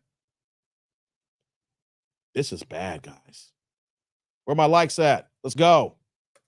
I'd be lucky to be with you. I think right now I'm more aware of like being a better listener to what that other person would want and need, and just be honest to him and myself, as in whether I'm capable of giving it or not,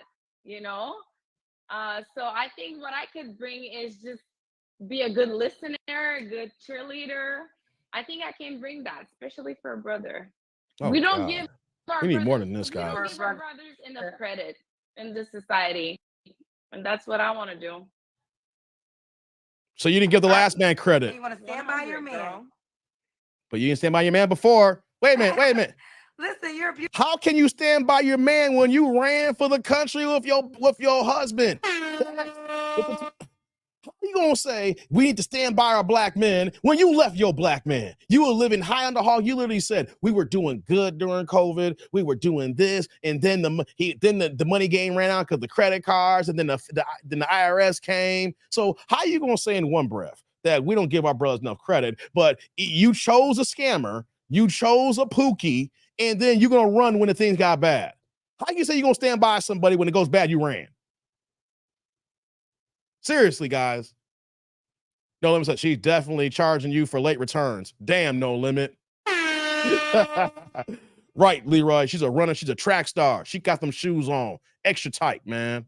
Stop playing. Some women think they can talk themselves into a relationship. You ain't lying, Vince. They think they got all the answers. All the answers.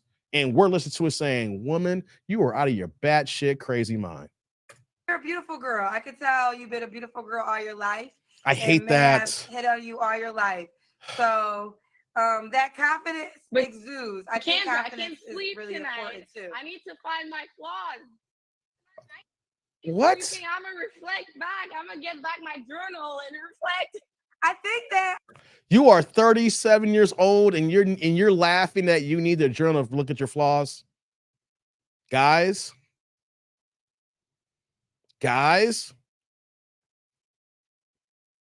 you're knocking on 40 and you can't identify your flaws. That just touched the level of how this woman is moving, that she don't look at her shit stinking. She thinks everything's roses. She thinks that she can just do what she want to do and she is perfect. She may say, I'm not perfect, but you are acting like an immature woman who's a 10, like you're in your 25-year stage, and that there's nothing for you here that you can change. Man, oh man, guys, hold on. Right, Arrested Development taste. Hold on, let me get to this super chat. My man Old School came in and dropped another $2 holla, turned the chat blue with no questions or comments. My man is here for the love of the game again. Man, thank you again, Old School. You go to the big box. Hey, man, Salud. Thank you for the holla. I appreciate you, man. Thank you, thank you, thank you. You know, you guys can do the same thing too as well. Y'all can support the channel as well, whether it's 99 cents super chat, 510, or just the like button or the Cash App, or at least just the like button. Go ahead and put your boy on there, man. Help your boy out. We cooking here, man. Let's get back to this here. Wow. Okay, I don't know if it's a flaw, but I think that, as I was saying, you're a beautiful girl, and I think that a certain type of guy has always. I am tired of Kendra saying that here. Men, no, we know, guys. Press a 1 in the chat if I'm right. Press a 2 if I'm wrong. A beautiful girl is a dime a dozen. There are so many beautiful women out here. Even the broke girls, you can see that they're like, you know, all you got to do is give them a makeover and they'll be good looking or attractive. There are more beautiful, attractive women than there are handsome men in this country. If you're just going to just go straight to this country here, U.S., if we're dealing with black people, I'm a black man. This is a black channel primarily here. Other races are here, but you know, this is a predominantly black thing here, right? Black channel, right? Here come the ones here. Exactly. Here come the ones. This makes no sense, guys. This makes no sense.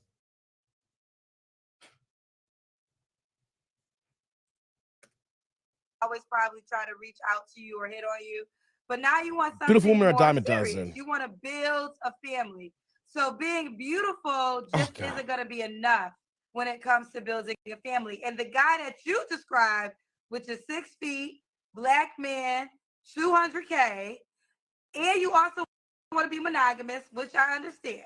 You ain't gonna be monogamous. This man is wanted by 1,000 women, right? There's a lot of women that want that man that you described. So that man has to decide if he wants to build a life with you or with someone who might be just as beautiful. So Kendra, but maybe this is doesn't. the way I'll bring it then. What? If you are a man that wants to be loved, seen, and heard for who you are, truly, I'm here because I want to connect. I want to hear you. I want to listen to you. I want to cheer you. I want to support you. Because, yeah, you said it's very generic what I'm asking, but let's. No. Wait, pause. Wait a minute. But didn't you say in your last relationship that you didn't pay attention to what he said here? How are you going to say all that? You got no flaws to work on. And then when it came down to the last relationship, you just said you didn't pay attention to what he was saying here. So it took you that long to figure out the flaw, which we know that you ain't worked on it.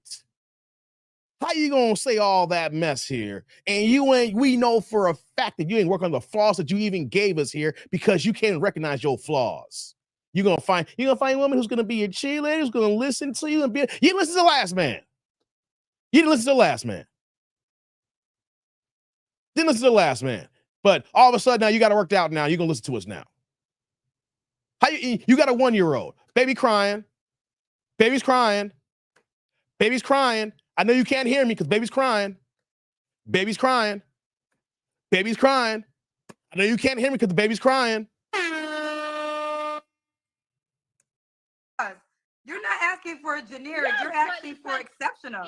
You want an exceptional man. That's not generic. So real quick, I want to make sure we get that clear. Hold on. You did not ask for generic. You asked for exceptional. This man that you described is probably black man, maybe 1%. If that black man wants, you asked for 1% of men. I'm the person for that. That's all I'm saying. Really? Do y'all hear this? Offering yourself a beautiful girl and also 3 children that he has to pay for. Yeah. Okay. We'll see, Kendra. I'll definitely keep you posted. We'll see. Listen, y'all hear this? So let me tell you something. Stop saying she's beautiful. The situation I'm in, it wasn't my choice because when I got my twins, I was engaged with that person. And we were on our way to get married. Everything was fine. That my parents are still together. That's the background where I come from. So I always wanted to have that person, be married with that person, and I would have still been with that person today. Well, what happened is that one of my twins, he shook one of my kids. So, shaken baby syndrome. So when he almost killed one of the babies, I was like, I'm out. And from that point on, what? I became a single mom. That's not what I wanted, but this was. I thought you left because of the PPP loan scam. What is it, guys? What is it? Is the PPP loan scam because he's a scammer or he shook the baby? Well, one of the babies, because it's twins. Tribe, did y'all hear this here? Who's been here from the beginning here? Am I losing my mind here? Wasn't it that you left for the hills because the PPP loan scam and the IRS was coming? Or he shook the baby? Or did he shake the baby when the IRS came? Hey, guys, did he shake the baby when the IRS were coming? So the 2-for-1, I'm shaking the baby. I'm shaking the baby. Oh, crap, the cops are coming. IRS want their money. Let me go. Which one is it, guys? Is he shaking the baby or is he got the PPP loan scams? Is he shaking the baby or is the PPP loan scams? What is it, guys? Come on. Come on now. That's why we say let them talk long enough. You're going to know what you're going to get here, guys. Let them talk long enough. You're going to get it. Come on, guys. Is it shaking babies or PPP loan scams? Is it shaking babies or PPP loan scams? Which one is it? Or is it both? He was shaking while they caught him up on the scam. Come on. Make it make sense. This was my situation. So I focused on my kids for so many years, not really dating, that when I was ready to date, it's like, it's hard for a woman to date when you're single mom. It's hard. A lot. Then shouldn't have kids. Judged. You get mom shamed. It ain't shame. Nobody wants a single mom, but then don't become a single mom. Sometimes circumstances happen that it's not your fault, and you end up being single. It's not. No accountability. How about if you were talking about getting married to that guy? How about you get married first for having twins? How about find another man? Let's say this guy's crazy, right? Just work with me for a second, guys. Let's just say hypothetically, the guy that shake the baby and he's a scammer, right? Then why'd you get artificially inseminated for the third baby? You chose to be a single mother because you chose Pookie the first time, and then you chose to be alone the second time. But then you're going to say that it's not your fault, like Master P. It ain't my fault. Did I do that? It ain't my fault. Did I do that? Come on, guys. Come on now. It's not because you're a single mother that you ain't good. I don't think society either. I mean, we're all here because of others. Society is telling us otherwise. No, it ain't society. You fucked up. Well, no, I think what happens is this. This is why I was trying to tell you. I was just trying to speak. And these are the things that I've learned and what men have said. And also not even what men have said, men in the world. Like a lot of men that you guys describe are in my real life. And we have these, and I asked them because I want to give you all the information, right? Because I'm like, okay, you fit these descriptions. Y'all are wealthy. Y'all, you don't have any kids. What do you desire? And sometimes, and this just happened recently, a guy told me he would not take care of another man's kids. He would not allow another man's kids to live in a castle that he built. And he would not let another man's legacy, he's very wealthy. So I wanted to get the mindset because I want to be able to share with y'all because I'm not even sure if you guys, that's why I ask always women when they describe that man, have you ever dated it? Do you know anybody that fits the description? Because if so, start talking to them, have real life conversations with them, and then ask them. Did you ask that man and how does why it matter? He wouldn't? Yeah, because he does not want another man's seed to benefit off of the legacy that he created. He wants his own biological Kendra's actually talking some logic for once. If I'm a widow, I'm not at age 22. I mean, it's not my You're not fault. 22. But stop that reaching. You're not 22. You're 37. You're right, and this is not about fault. This is not about blame. But just like how you have your strong feelings about dating a person with a 1-year-old. He has his strong feelings, and you guys are both right to have your strong feelings. And if he did create a millionaire empire, he does have the right to decide who's going to benefit. It's just that the fact that we are stigmatized. I mean, my daughter, I decided to have her years after. I mean, my twins are 9, she's 1. I finally took the leap of faith. I did, because of my situation. But the thing is that we're stigmatized. It's, Let me ask you a question. Pause. I don't think it's stigmatized. Would you date a man that made $50,000? It depends where I am in no, you're not. my life. Today, no, but see, younger, yes. No. It depends. Look at that. She gonna get mad that some women are stigmatized for being single mothers. And ask, would you date a man making 50,000? Probably not. Probably not. You don't want to date a man who makes the average amount of money. A man doesn't want a single damn mama. Can't you understand that? It's not no stigma here. It's what the man wants here. If a man who makes that kind of money is making over close to $250,000 a year, he is not trying to be out here raising another man's kids. You can take this how you want. I'm sick and tired of Kendra saying kids are a blessing. They're your blessing. They're not my blessing. Okay? Because when that kid grows up, he can be respectful. So that's my stepdad. We're like that. But who's going to step to first? Hi, mom. Hi, dad. And you maybe 3rd, 4th, 5th, or 6th down the totem pole as stepdaddy.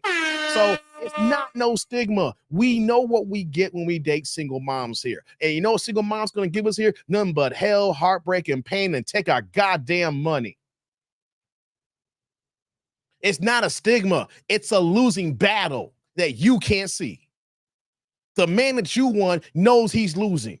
He's not walking into a great relationship. He's walking into kids crying. He's walking to another man's kid probably disrespecting you. And you got boys too on top of that? Come on now. Come on now. It's not a stigma. It's what men want. Just like you don't want a man with $50,000 a year. A man don't want a single mom with 3 kids and you don't even know the daddy for women because you went through a goddamn test tube.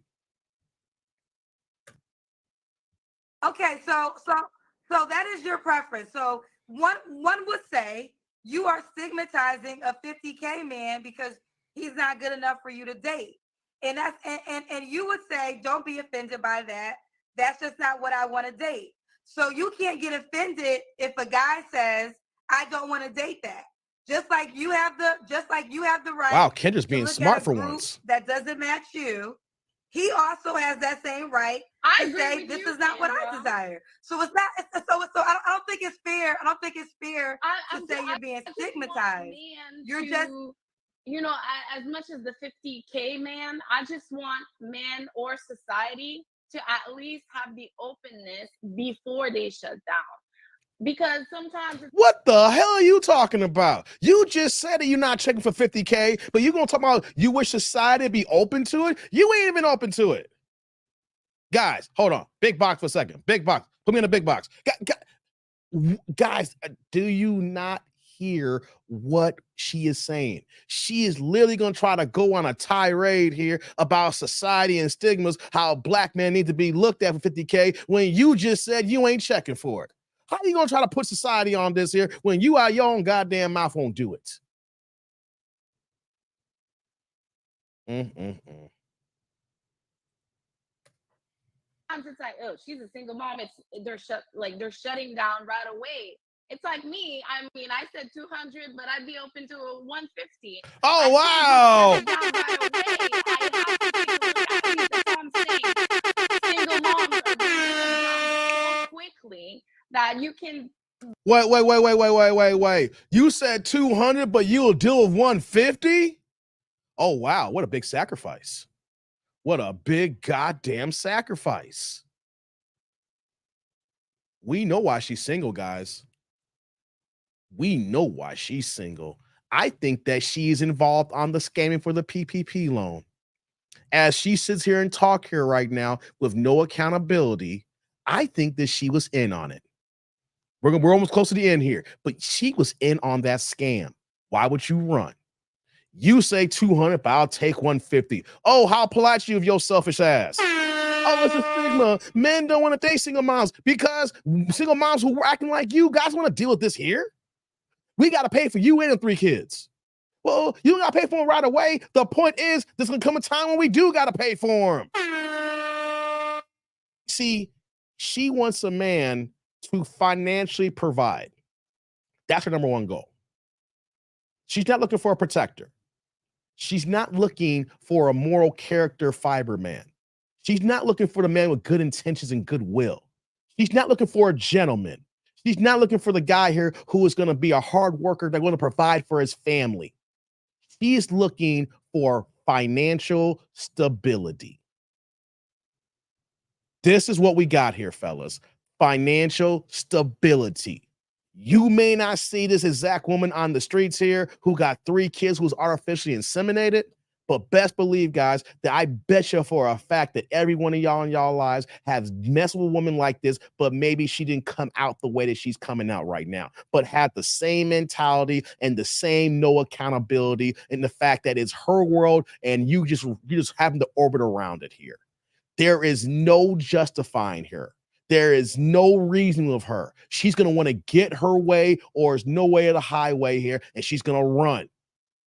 Fellas, if you are talking to somebody with even the similar characteristics, stop answering the phones, stop texting, go cold turkey and cut this off. You know why? It's not going to get better. It's only going to get worse when you go deeper down the hole in that relationship or how long you talk to that person here. Because at this age, and they're in the closest age here, people are set in their ways and are settled. So if she's a scammer who moves his way here, who does not have any accountability and don't listen to what other people got to say because she's trying to justify her actions, it's not going to change overnight. It's not going to change tomorrow. It's not going to change next week. It will change when she's 45, 50 years old. The wall's completely erected and no guy's looking at her because she's invincible. And then she'll say, I'll take anybody at that point. But at that time, the whole thing is over.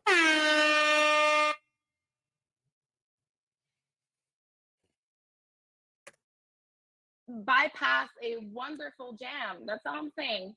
Okay, but you also okay. But listen, I'm not gonna cry tears for you because you'll shut down a 50K man so quickly. Finally, so Kendra. You're shutting down 50K men. You're shutting down men who don't make your salary requirement. So no, I'm not gonna shed tears for you because you shut down people too. We have standards, but I'm still gonna remain open. Okay, so why can't he get? So Damn, why can't Vince. a man have standards? So you can have standards and shut down a group of people because they don't make your salary requirement, but he can't have a standard to say, I don't want to raise another man's kid. You're not gonna get tears from me on this one. Okay. Look at her. Watch this, guys. The problem is, this is the flaw. This is the flaw. You're only looking at it from your point of view, and the things that you want to get sympathy for, you do the same, just to a different group. Like you will shut down men who don't make your salary requirement. So why is that man not good enough? Why? Because he doesn't make 100K, he can't get a second look from you. No, Should he get sympathy? He's not good enough. He just doesn't fit what I want. But wow. Because next year maybe he'll have 100. But listen, you hear this, guys? But I don't think that when I was sharing you the story of what the guy said, he was talking down on a single mom. He was just explaining. You know what I'm saying? You got to think. First of all, let's just talk. To become a millionaire is not easy, right? It's not an easy thing. So you went through a lot to become this very successful person. You might have had nights where you'd had nothing to eat. You might have had a struggle. Who knows what you did, but you made it, right? So yes, you can decide who benefits from that. And if you want to decide, I only want my seed and my legacy to benefit from all this hard work, that is not stigmatizing single moms. Yeah. And again, I'm going to say this too. And I do want to end with this. I'm not saying you're not going to get what you desire. I mean, it's going to be difficult. There's not a lot of men. You very well may manifest the guy that you described. It's damn manifesting. It's not that it's definitely challenging.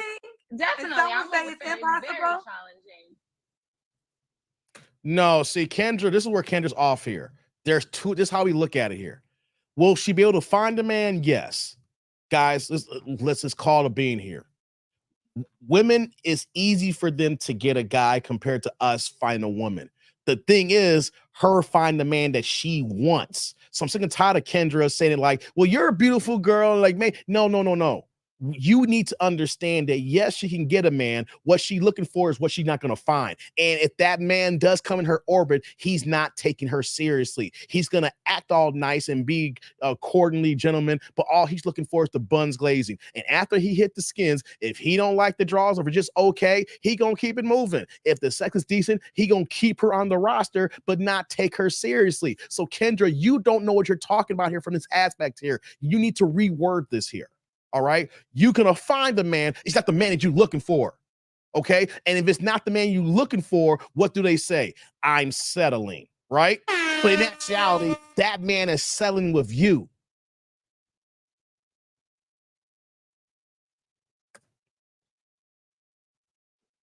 But listen, I love you. And I do love single. And I really appreciate you being willing to have this conversation, because I think enlightening. I think we're starting to have a lot of enlightening conversations. Facts, Rod. To have my daughter, which I knew that I was adding a strike to myself, but that's on me, because I'm like, damn, I already have 2 now. I'm gonna have a 3rd one, and I got it with a sperm donor, so I'm well aware. No, you're not. You're not aware at all. I still decided to have. You wouldn't have got a sperm donor if you known better. We'll see what happens. But I'm not gonna settle, girl. You see that? Did I call that? I'm not gonna settle. I want and what I think like I'm worth. Sometimes patience. And what are you worth? She is worth 2nd shift at the plant. Shout out to the Godfather. Love, respect, compassion. Beyond the 200, there's mainly the youth. Say okay. Right. Well, the attributes that you described were very good. I like those adjectives. But someone can love you, be compassionate, and be there for you, and not make $150,000. We might fall in love.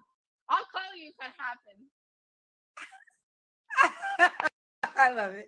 All right, let's do it. For the guy that's interested, how can he reach out to you? My IG, Daphne Sannon, hashtag, not hashtag, _. What's going on, Roderick? Just add me on IG. And if you need a mortgage in Canada, I'm here. Daphne, you're beautiful. All right, thank you. I love you, Kendra. I can't believe this is happening, girl. I love you more, sweetheart. I love you more. Yeah, I want to say this. I really want you guys to start talking to the man that you described, because she asked me my opinion. But I mean, and I literally have been having these conversations. I just had this one not too long ago with a guy, and I was just like, and he said, no, I work this hard. I have all these benefits. When I pass away, this legacy is going to go to my children, not another man's kids. And I was like, okay, I'm understanding. But that's just one. That's just one guy. You don't represent all of them. I don't think anybody represents everyone. But she did describe the most popular man in the show. 6 feet, 200K. Then she lowered it to 150. No young kids, and 5. Yeah, we can see that here, guys. That's wow. Likes up in the building, guys. What y'all think? I told y'all it was a wild one, right? Ross, the problem is that, let me put it on the screen here so I can read it better here. Said Ross, the problem is that she keeps getting told that she's beautiful. That's inflating what she thinks qualifies for a man. Exactly, Rod. That's why I was getting upset when Kendra does these to these women. When she says, you're beautiful, you're beautiful, you're beautiful. What needs to be understood by these women here is that there is beautiful women everywhere, guys. Now, your level of beauty is different than everybody else's. I may say something is beautiful, you may say something beautiful, or we should say attractive. How about that? There is more attractive women than there is handsome, attractive men. Beautiful, attractive women are a dime a dozen. Guys, check out, you can go to the hood and you go to the spots and you will see yourself. They may be hood boogers, there be thoughts, and you will see them girls like, man, if she just didn't get them tattoos, kill that janky ass wig or them blonde hair, and then like if she wasn't in the hood and put on some regular clothes, you're like, yo, she'd be a bad woman. She'd be a baddie, right? right?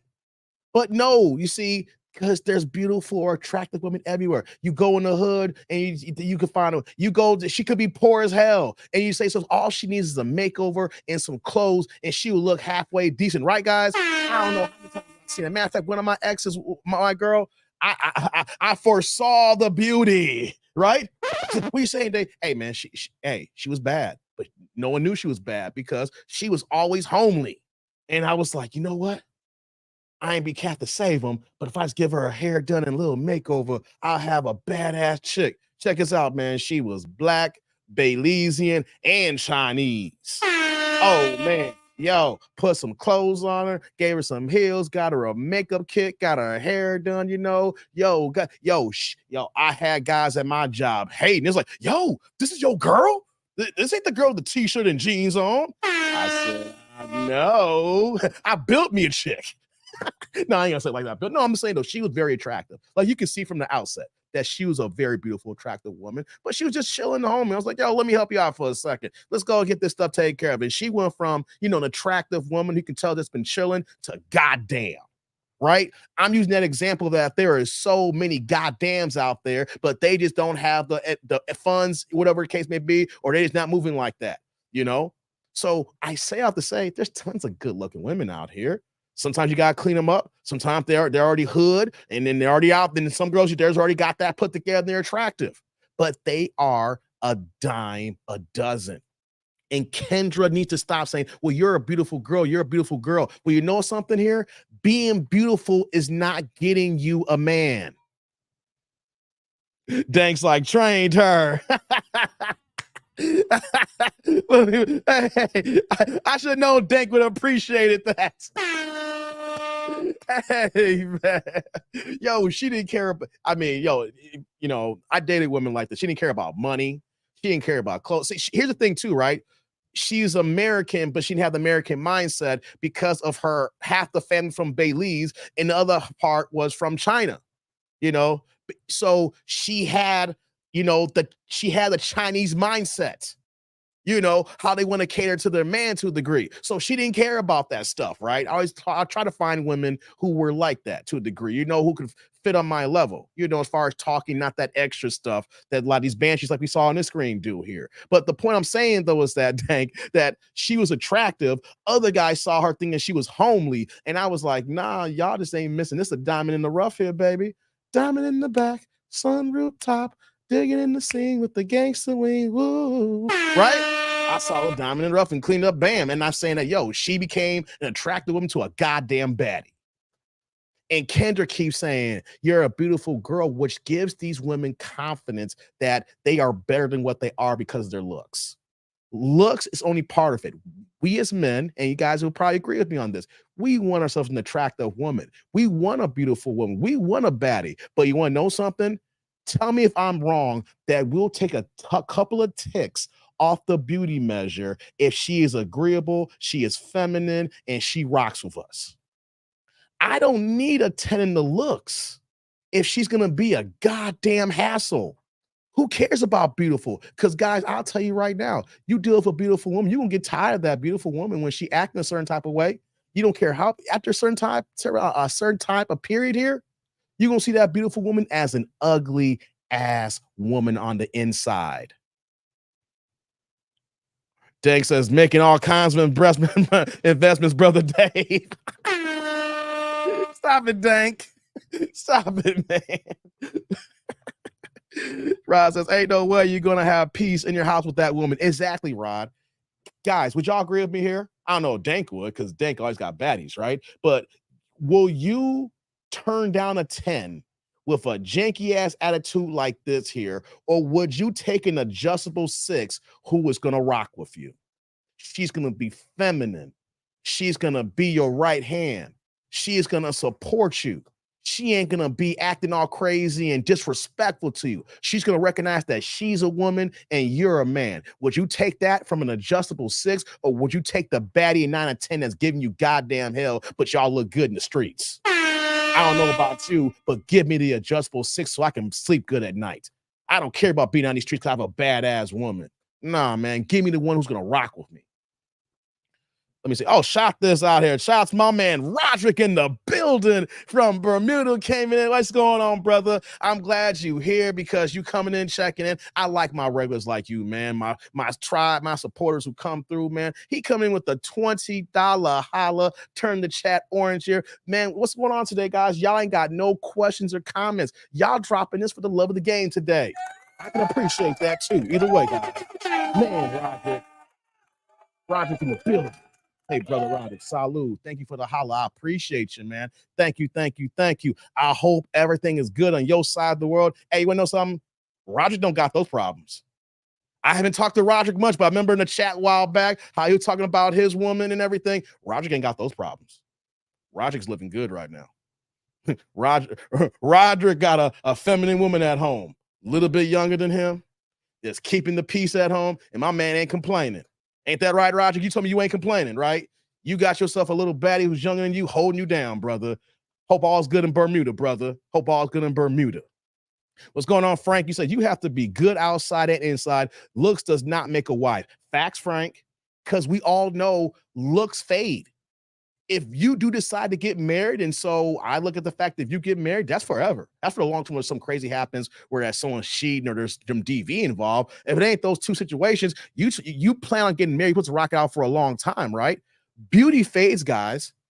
Your girl who's a baddie in her 20s, she could still be good looking in her 40s, but she's going to fade in her 50s and her 60s. So what is going to be left when the beauty dies down? That's why I said there's a gangs of beautiful women all the time. So when all their beauty fades, what is left? What is left when we all get older? We get the grays. Maybe sometimes people's hair thin out. You start getting wrinkles. But she still has the attitude like she's a 10 and she's the number one baddie when you go to the clubs walking in free before 11 o'clock. Imagine dealing with that kind of attitude in their 50s or in their 60s, fellas. Who wants to live in their 50s and 60s with that kind of hell? And she ain't even fine no more. She starts tailing off. She still looks good, but then you say she looks good for her age. And then you say, oh, good, you're holding down for your 50s. Or you look good for a 60-year-old. Ain't no man want to deal with she looks good for a 60-year-old, but she giving you hell when you get home. Come on now. No Limit says, most extreme attractive women come with so much baggage for an average dude. It's damn near impossible to deal with. No Limit, that's a fact. If you're just an average guy who don't care about all that superficial stuff, you just looking for a woman that you just want one. The majority, at the end of the day, unless you like Dank, all of us just want one. We just want one girl. Now, if you like Dank, you need 2 or 3. I get it, because that's the HVM. That's the high value man, or you're a Henry, high earner, not rich yet. Shout out to Kevin Samuels. I make sure I shout him out. I ain't taking his lines, right? If you are on this scale here where you're exceptional, that's different. But here's the problem. All these ladies on Kendra's show or any kind of reaction video that we do here, they want the exceptional. They think that the exceptional is the majority.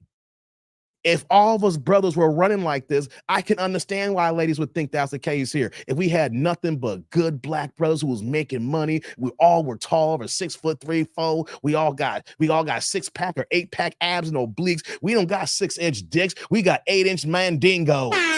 We black, you know what I'm saying? We ain't gotta worry about 6 inches with the black man. We hold it. You know what I'm saying? You pull your pants down, the whole room go dark. They already know that. They want the 6-foot brother, and they want the money, they want the chocolate, they want all this stuff here.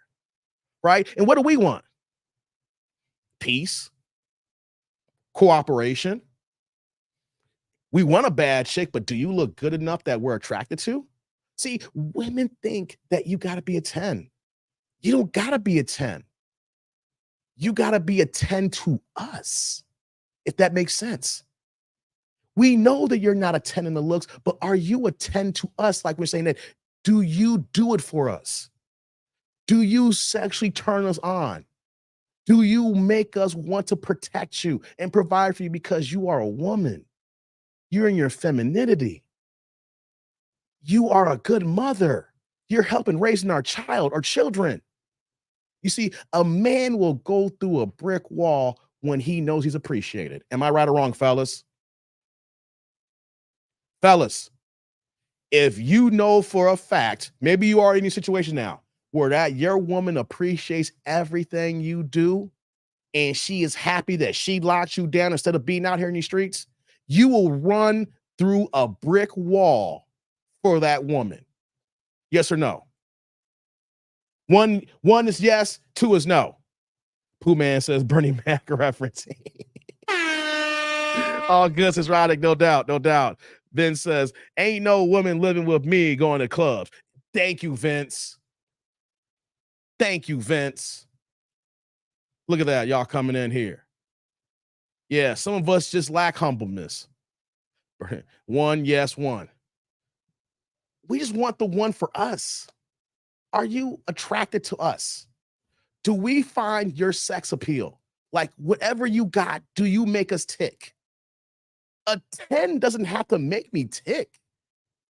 You know what I mean? We will take points off the board for the major intangibles. I will take a 6, adjustable 6, 7, or 8 if you are agreeable. If you understand the headship, you understand that there is gender roles. You are not a man, and you will never be a man. So stop acting masculine like you can do man things. You are a woman. And I'm not saying that so they disrespect women, but you are a woman for a reason. Own your womanhood. That's what men find attractive, that you are your femininity and owning your womanhood, and you respect your man and his headship. This has got nothing to do with people going here saying, oh, you want a woman as a slave. No, we don't. We want a woman to be a woman. We miss the women of our grandparents. The not the maybe depend on your age here. You know, the baby boomers, you know, for my parents, right? Or if you're older, was it the silent age? You know, so depending on your mother, your grandmother, your great grandmother, we want that. But what's happened is that the fembots, feminism, the third and fourth ways here, has done away to make women think that way men think here, we want slaves. No, we don't. We recognize the differences between men and women, and we don't want to date ourselves. Right, guys? If we wanted to date ourselves, we would just hang out with our boys all day and play Xbox and PlayStation and play basketball, right? We want that separation. We'll hang out with our boys when we hang with our boys. When we want our ladies, the fellas say, yo, what's that old school new edition? You got to cool it now. Slow and stop. You're gonna lose control. Hey, we don't want you to be our boys. We want you to be our best friend, because who wants to live with someone, be married to somebody, have kids with someone that's not your friend? You got to have that interaction. Got to have that fun. Got to have the talking points here. But the looks fade over time, ladies. And when your looks fade, what are you left with? You're just a horrible person. And no guy's going to deal with a horrible person. We can see that a mile away when we know that you gain a few pounds or the wrinkles come and things of that nature. Nah, we ain't trying to deal with no old hag. It ain't going to last, guys. We don't want much. But these ladies don't understand that they're asking for more than what they're going to get. Jay says, y'all looking over what I said, but she still had a fatty in those sweatpants. So big you can see it in the bag. Come on, Jay. I said you a booty man. You just saw that butt. Jay saw all that butt. He saw the booty in the, I already see Jay's kryptonite is booty and gray sweatpants. I see what Jay's problem is right now. See, you like what women like, Jay. Guys, have you ever heard when women love men in they gray sweatpants? We already see how Jay gets down. He likes women in gray sweatpants too, showing off that butt. Jay, let me put something to you here. This is a RUO, recreational use only. So if you want to go ahead and tap that ass, tap that ass, tap that ass. Okay. You don't get it pregnant. You don't get it pregnant because you just ruined your goddamn life. See, JC Gretsch sweatpants is like, yo, that booty jiggling. I'm gonna bounce a quarter off that, Dave. I don't care what you say. I'm gonna bounce a quarter, Dave. I like the juicy. Hey, come on, Jay. Calm down, Jay. Calm down, Jay. Jay gotta calm down over there.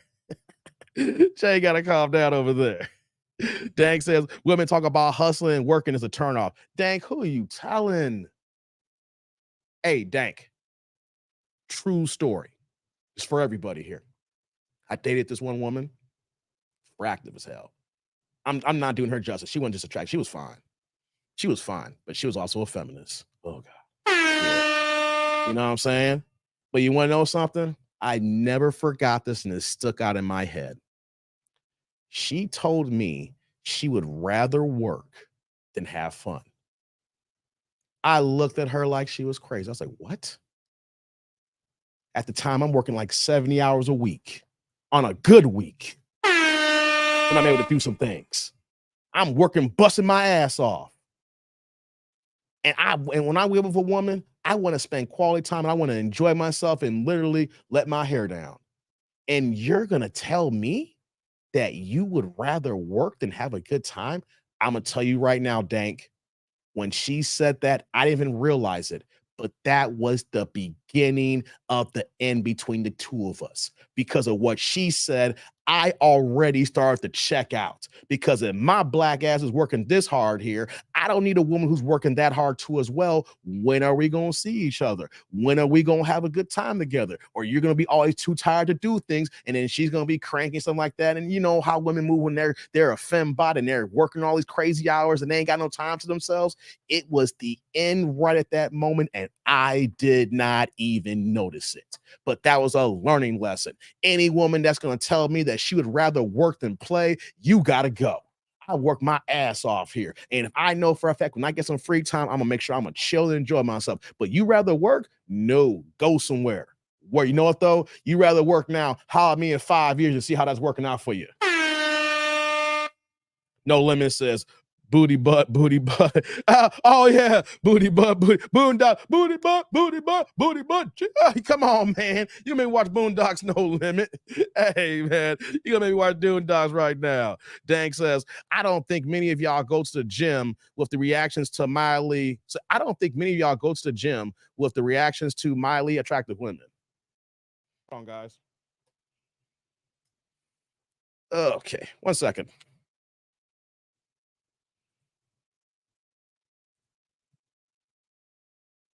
Okay, we're back. Let me read that again, Dag. You said, I don't think many of y'all go to the gym with the reactions to mildly attractive women. Oh, I know about the gym, Dank. I just don't go to the gym where I go to. I'm not in the market right now, but I know what you're saying here, Dank. Hold on 1 second, guys. I got to test something out here. Hold on. Okay. There we go. No Limit says, I just like women with hustlers mentality because of that same reason. Yeah. I want a hardworking woman. Let me just clarify this for the women in the back who do work hard and they grind, right? I don't mind a hardworking woman. I want my, if you're putting in that work, that's discipline.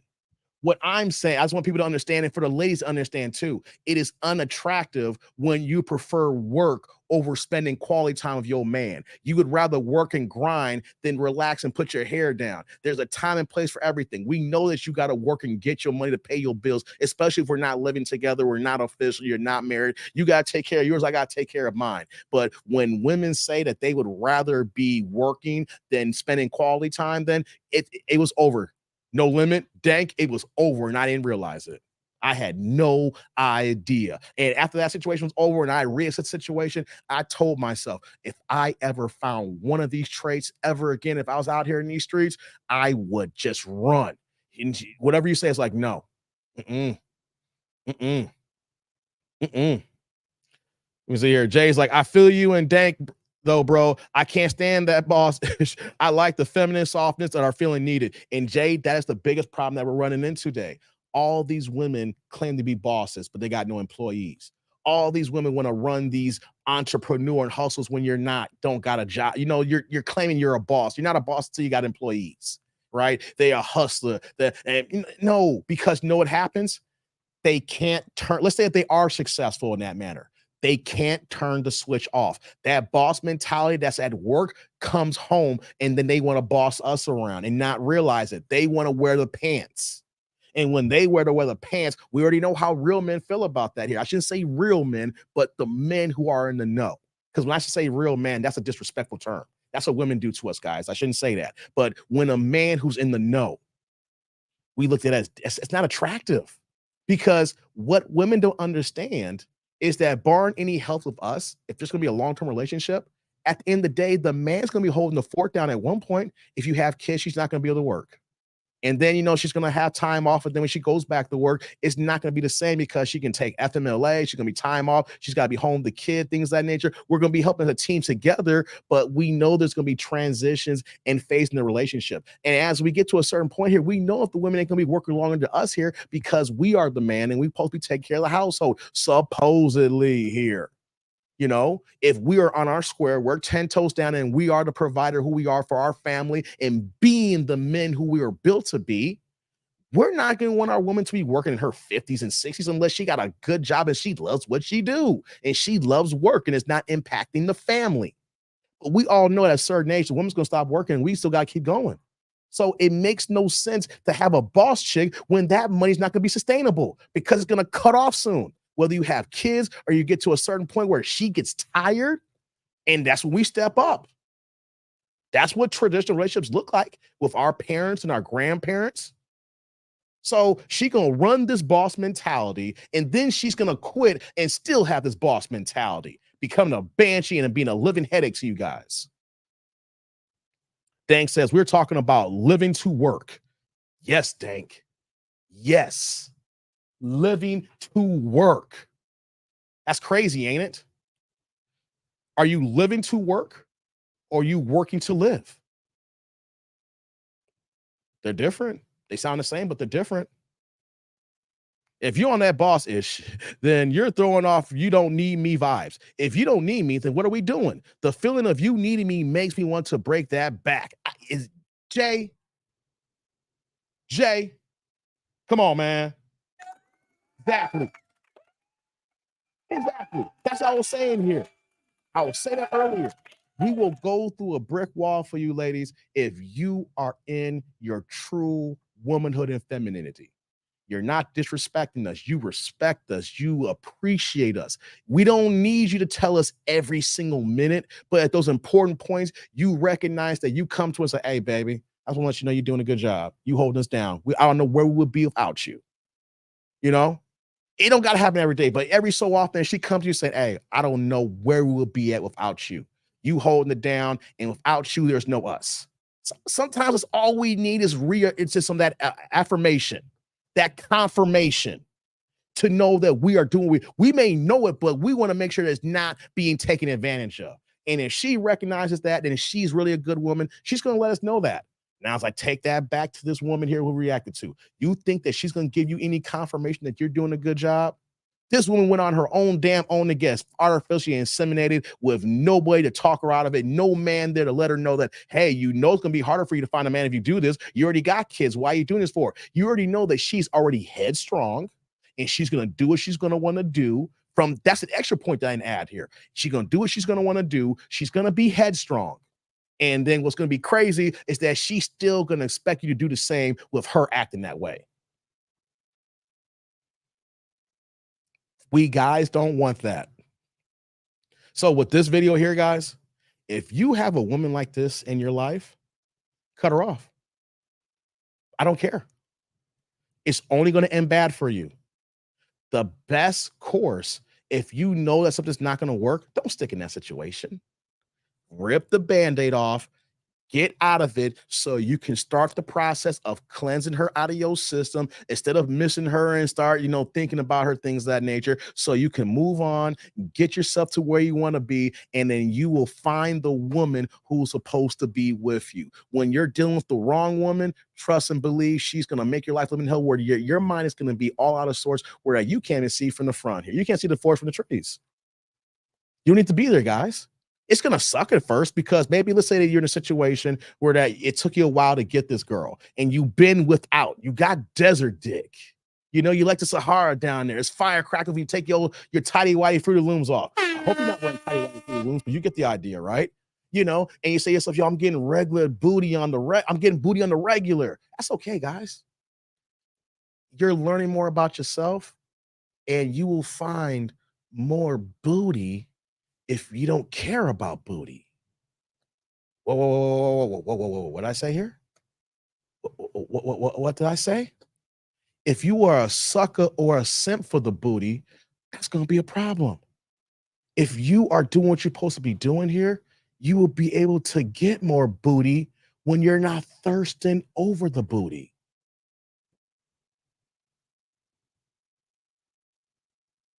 The booty is going to get you in trouble. When you can say, I don't need the booty will come to you. Have your guys, has any of y'all, I'm just curious, have you guys been in situations where you're not thinking about you're single, you're not thinking about that ass, and all of a sudden then you find some situations where girls are flirting with you, girls are eye fucking you, or girls are giving you the green light, say, hey, you can come over here and talk to me. I'm digging you, so go ahead, and I'm giving you the green light to come on in. Guys, have you been in that situation when you're not thinking about the booty and the booty comes to you? But see, you're not thinking about that. You're like, yo, for real, me? No, yes, you, Negro. It's always been you. Just wasn't your time yet. It was not your time yet. But you know what, though? It won't be your time if you deal with banshees like this here. And we need women to understand that if you have kids like this woman here, your value from the dating marketplace here will drop down. I am not going to sound like a dickhead and say you can't get a man. You will be able to get a man because there's a lot of men out there who are thirsty for the booty, like I'm saying here to bring it all together here, who will go ahead and lust after you, but that is not the guy you want. That's not even the guy you need. He is just going to be the temporary guy for now because you got yourself in a janky situation. Ladies, just understand, being a single mom is not a stigma. It's not what men truly want. Especially if you want a guy who either has older kids or no kids at all.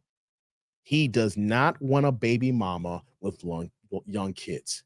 We are not out here working, stacking our coin in our 401ks and our Roths and our personal investments and our savings accounts and our property holdings and, you know, whatever we're doing to build our empire, whether small or large, for you to come in and have another man's seed take our legacy.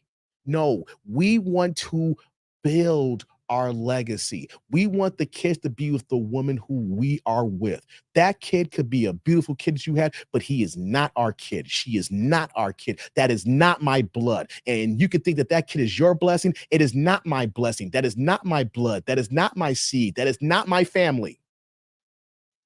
I don't gain anything from your kid. You gain everything from me. I lose because I got to put up resources for you to be with me. So ladies, it's not about a bad stigma. It's the fact that men understand that we are fighting a losing battle when we are raising another man's kids. Because at the end of the day, down the line, that kid will show more respect to his daddy who wasn't even goddamn there. And you were the one that came in there, put a roof over y'all heads, paid for high school, paid for college, or help you get married. And you still want the original deadbeat daddy to be there because that's your blood. And you know what? We have learned the hard way many times, like, yo, what am I getting out of this here? When at the end of the day, he's still going to go back to a pookie deadbeat dad. Vince says, every time I show interest in one, many others pop up. Hey, man. See, Vince, that's what I was just talking about.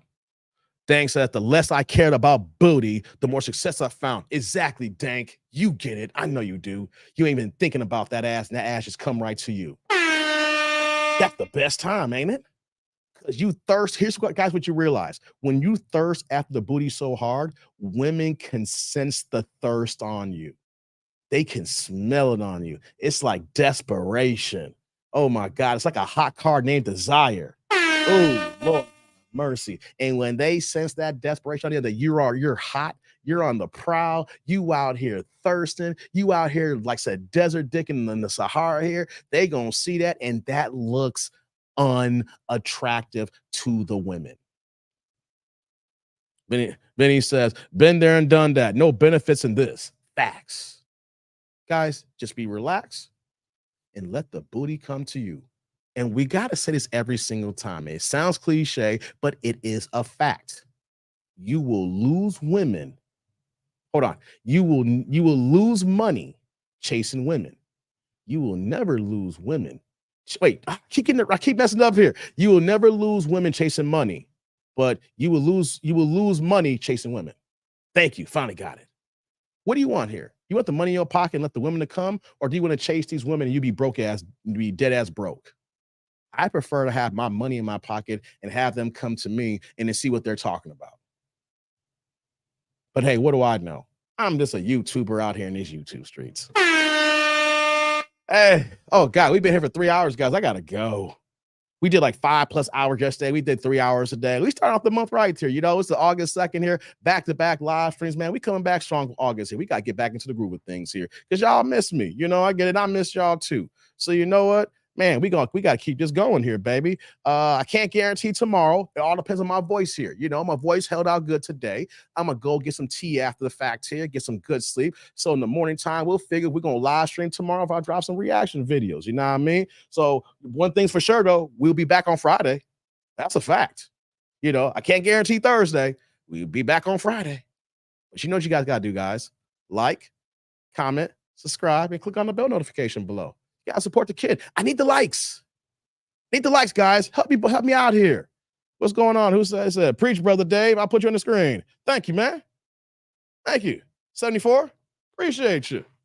I mean, what do I know? I'm just a YouTuber, right? If I'm saying something right, I appreciate it. I'm just telling you what I feel and what, you know, my experiences. It may not be all the way right, but it's been right sometimes. You know what I mean? Appreciate you, man. Thank you, man. So yeah, I'm gonna get out of here, man. I'm gonna go finish off the rest of my dinner. I'm gonna chill out and everything, and then we got more content on deck. So just keep looking on for the notifications here. Make sure you click on the notification bell. We know it doesn't work here all the time. I get it. I get some of y'all get it, some of y'all don't, but that's okay though. You know, shout out to the people in the back who are ninja watching. I get it. You know, for my truck drivers out here, they got to pay attention on the road. You know, it's kind of hard for y'all out here. Shout out to the AIC who's actually in the chat too as well. Y'all keep this party going. I love the engagement, the interaction, and shout out to the replay gang. Because some of y'all can't make these lives, so you're in traffic en route here, you know, or you're working late and you can't be on your phone or your iPad or your Androids. Oh, God, dizzle your Androids. I won't start nothing. I won't start no stuff. Won't be no stuff. I ain't going to do that in the show here. All right. That was my Lil Jon. Yeah, that was back when I was in the club in the 2000s when you hear Lil Jon is like, don't start no stuff. Won't be no stuff. Hey, man, we used to be fighting in the club with that bad boy. Hey, man, shout out to Lil Jon. You know what I'm saying? But yeah, guys, I'll be back again. I appreciate y'all assistance here on the show here and the support, things of that nature. And you know the show's over when we play the music.